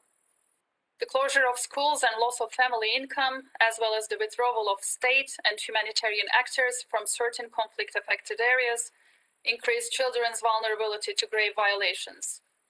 At the same time, preventive measures taken to mitigate the pandemic severely affected the monitoring and verification functions, which led to a decrease in proper documentation and verification of these violations. We need to step up our efforts to ensure that the UN country task forces on monitoring and reporting on grave violations against children have adequate resources to fulfill their mandate, which has become even more challenging in the context of the pandemic. Mr. Chair, meeting the fundamental humanitarian needs of children in conflicts and emergencies, including the provision of health and education services, must be one of our main priorities. Turkey, on its part, takes all necessary measures to alleviate the suffering of children fleeing from armed conflict in its region and beyond. For the Syrian children who are under temporary protection in Turkey, we have succeeded to constantly increase the school enrollment rate. I would also like to note that health services are provided free of charge for all Syrians, including children in Turkey. This has been particularly crucial during the unprecedented challenges posed by the pandemic on the health systems worldwide. As for the children living in northwest Syria, where schools and hospitals have been indiscriminately targeted, Turkey plays a vital role as the only corridor for the delivery of UN's cross-border humanitarian aid, where more than 4 million people live, 80% of whom are women and children. These people struggle to survive with aid arriving through Bab el-Hawa crossing point. Now the vaccine rollout is also underway thanks to the cross-border mechanism. Around 50,000 vaccines were transferred into the region last week. It is estimated that by next year, 20% of the population in the northwest of Syria will receive vaccines through cross-border assistance. The continuation of the UN cross-border assistance mechanism, which provides uninterrupted and unhindered humanitarian access, is crucial for children living in this region. We urge all Council members to work in this direction in the months to come. Last but not least, Mr. Chair, I would like to underline the continuing plight of children at the hands of terrorist organizations. We should unequivocally condemn crimes committed by all terrorist groups, regardless of their ideology. In this vein, I would like to highlight the horrific treatment of children in Iraq and in Syria at the hands of PKK and its Syrian offshoot YPG. Despite all the evidence of their ongoing war crimes, it is regretful that this terrorist entity, hiding behind the name of Syrian Democratic Forces, is considered a legitimate counterpart by several among us today. In concluding, Mr. Chair, I would like to reiterate Turkey's unwavering support to all international and regional efforts related to the protection of children, and thank you once again for your leadership on this issue. Thank you very much. I now give the floor to Poland. Thank you, Mr. Chair. Thank you, Sven. And first of all, let me commend Estonia and all co-sponsors for convening this very timely and important meeting. And let me express also our appreciation to all the briefers, and let me assure about our strong support for the mandate of Special Representative Gamba. And we align ourselves with the statements by the EU and by the group of friends of children and armed conflict. As the full text of our statement will be sent very soon, I will limit myself just to highlighting a few issues which are of utmost importance to us. Mr. Chair, the COVID-19 pandemic had a profound impact on grave violations against children, both in the short and long term.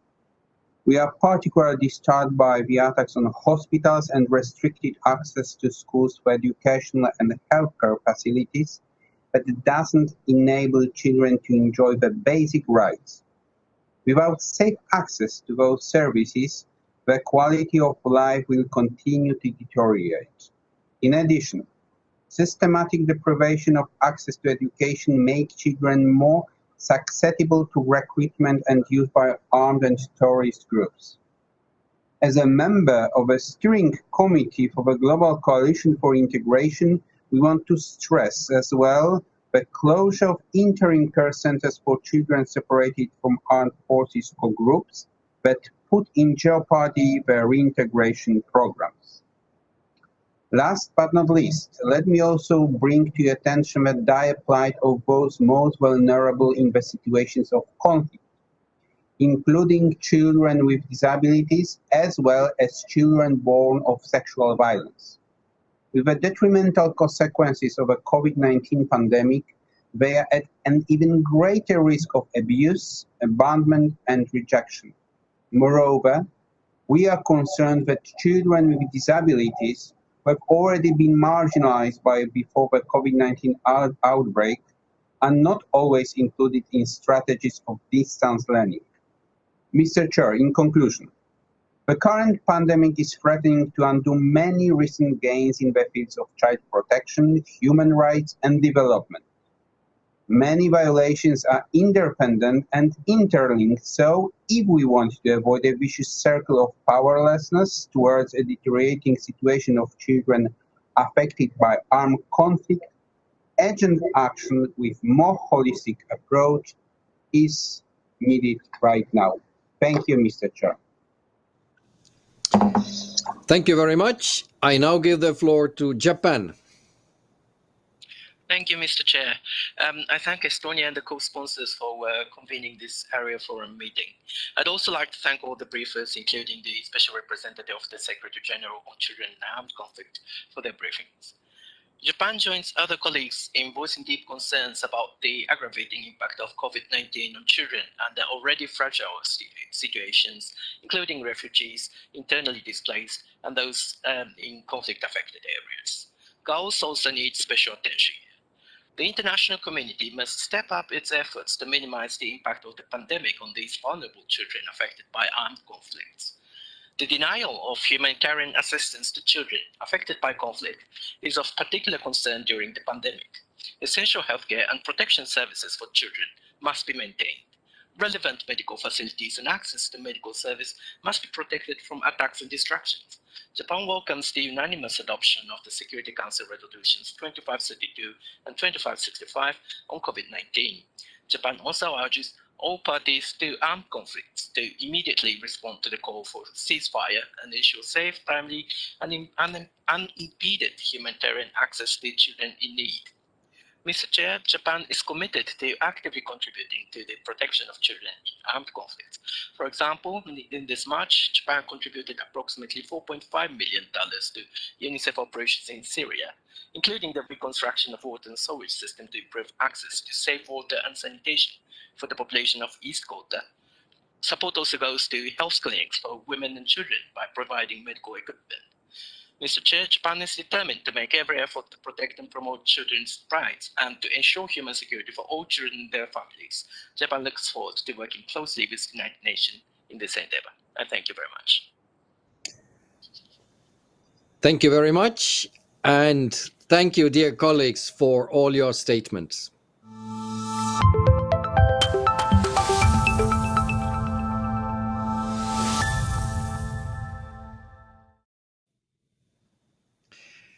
I would now like to give the floor back to our distinguished briefers for their additional comments and reactions. And please limit yourself to 2 minutes. As unfortunately, Ms. Fraser and Mr. Diagne could not stay with us until the end of the meeting due to time difference, I will now give the floor back to Ms. Gamba, Mr. Fontaine, and Mr. Adapo. Ms. Gamba, you have the floor, please. Thank you very much. I thank Estonia and all of you for your comments and recommendations. I congratulate Mexico and Algeria on signing the Safe Schools Declaration.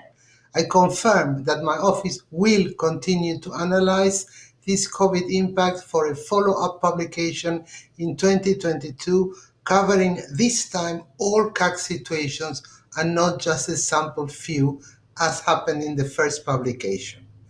The capacity to undertake deep data analysis is critical to my mandate.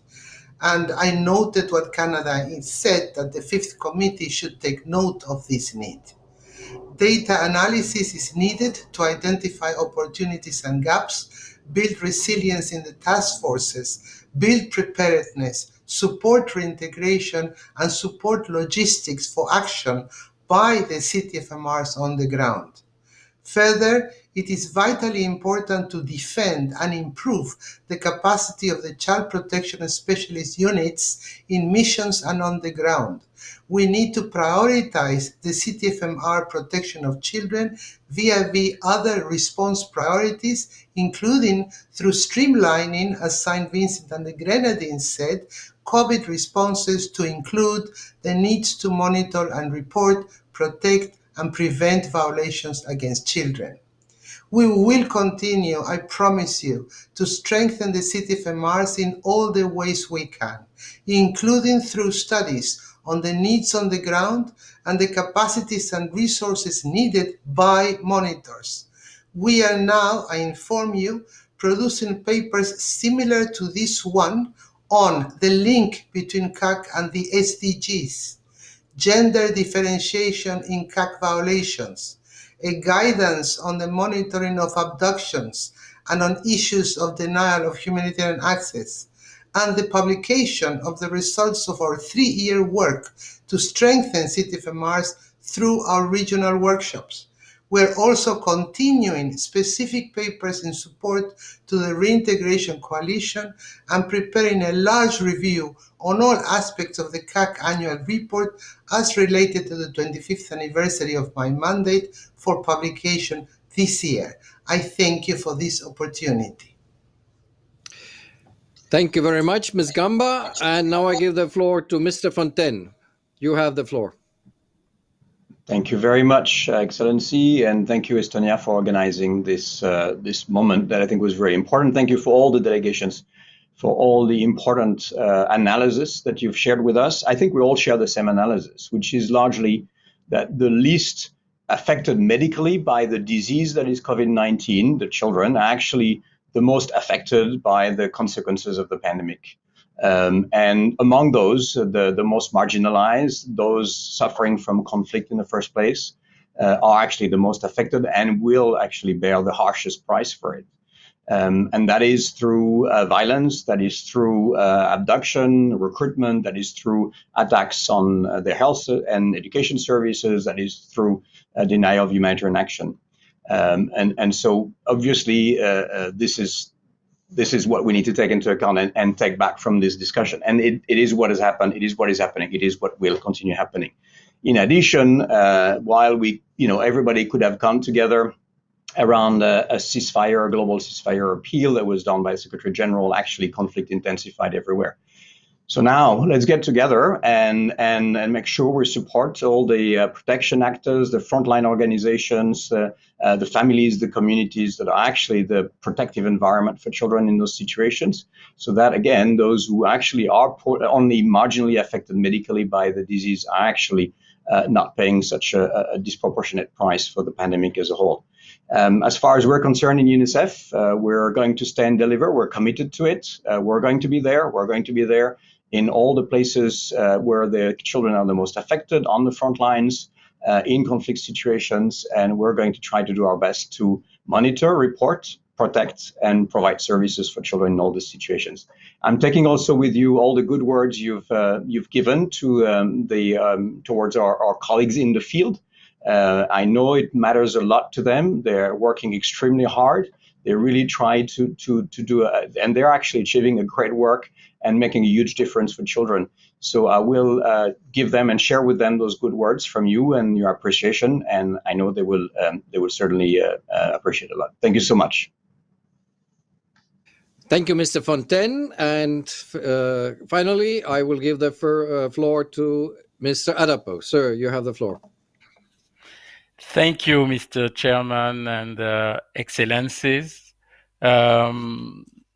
Yeah, everything has been said, but what I take from this meeting is that we all agree that we need to work together to protect children against violation. And if we fail to protect them against violation, we should report and monitor the violation, and then we should do our best to make it right. Somebody said before, the place of children is at school, not in the battlefield, not in a bar, not in elsewhere. It is very comforting for a field worker like me to hear that the question of violence against children is taken so seriously by such high-level people. This shows the commitment that the world will not stay idle in front of children violation and make child protection a priority. Me to repeat some of the good things I heard here. Child protection is not negotiable, and we will push for this cause. We cannot accept the kind of new normal which risks to happen if we do not do something. We should do our level best to protect school, teacher, and students, and more globally, children threatened by conflict, and create safe access to relief workers. The pandemic has further aggravated the vulnerability of children in conflict, facilitating recruitment in armed group and all kind of evidence of end of childhood. It has furthermore aggravated child poverty. Save the Children is requesting for more effort to protect children and to support safe access to school. Despite the economic shock caused by COVID-19, we should continue to prioritize even more than before financial resourcing, flexible resourcing to support child protection activities and all effort to bring ceasefire and make perpetrator accountable. More flexibility, again, I repeat, more flexibility and predictable funding should support gender and education inclusion sensitive preventing and response action. What I would say is that what I learned from 25 plus years in this field is that we could not always prevent the traumatic incidents to happen. And if it happened, it's already very bad. But at least we could still do something for the children and support them after they went through the trauma. It is always possible. So this would be my word of hope. Mr. Chairman, distinguished audience, I thank you. And I wish you a good evening if you are in the same time schedule as me. Thank you. Thank you, Mr. Adapo. And I would like to thank all the briefers for their valuable additional comments. And I would also, dear colleagues, like to thank every one of you participating and following online today. We thank all co-sponsors for their support and all panelists for their contributions. I would remind all colleagues to share their interventions in writing with us today. We will compile these and share them with all colleagues. It has been, I hope, a useful, in-depth discussion on this topic. I hope that the experiences and lessons learned shared today will be helpful for all of us. As noted by several colleagues, we consider it extremely important that the reporting and monitoring of grave violations against children has continued despite the challenges we face. Sufficient capacity for child protection has been essential in ensuring its continuity. We also agree that the COVID-19 pandemic can have a more lasting and complex impact on children in armed conflict. There are many issues that can and should be looked into in connection to the impact of COVID-19 on children in conflict in the future, as raised by colleagues today. We look forward to continuing these discussions. Once again, thank you all. Thank you very much and have a good evening.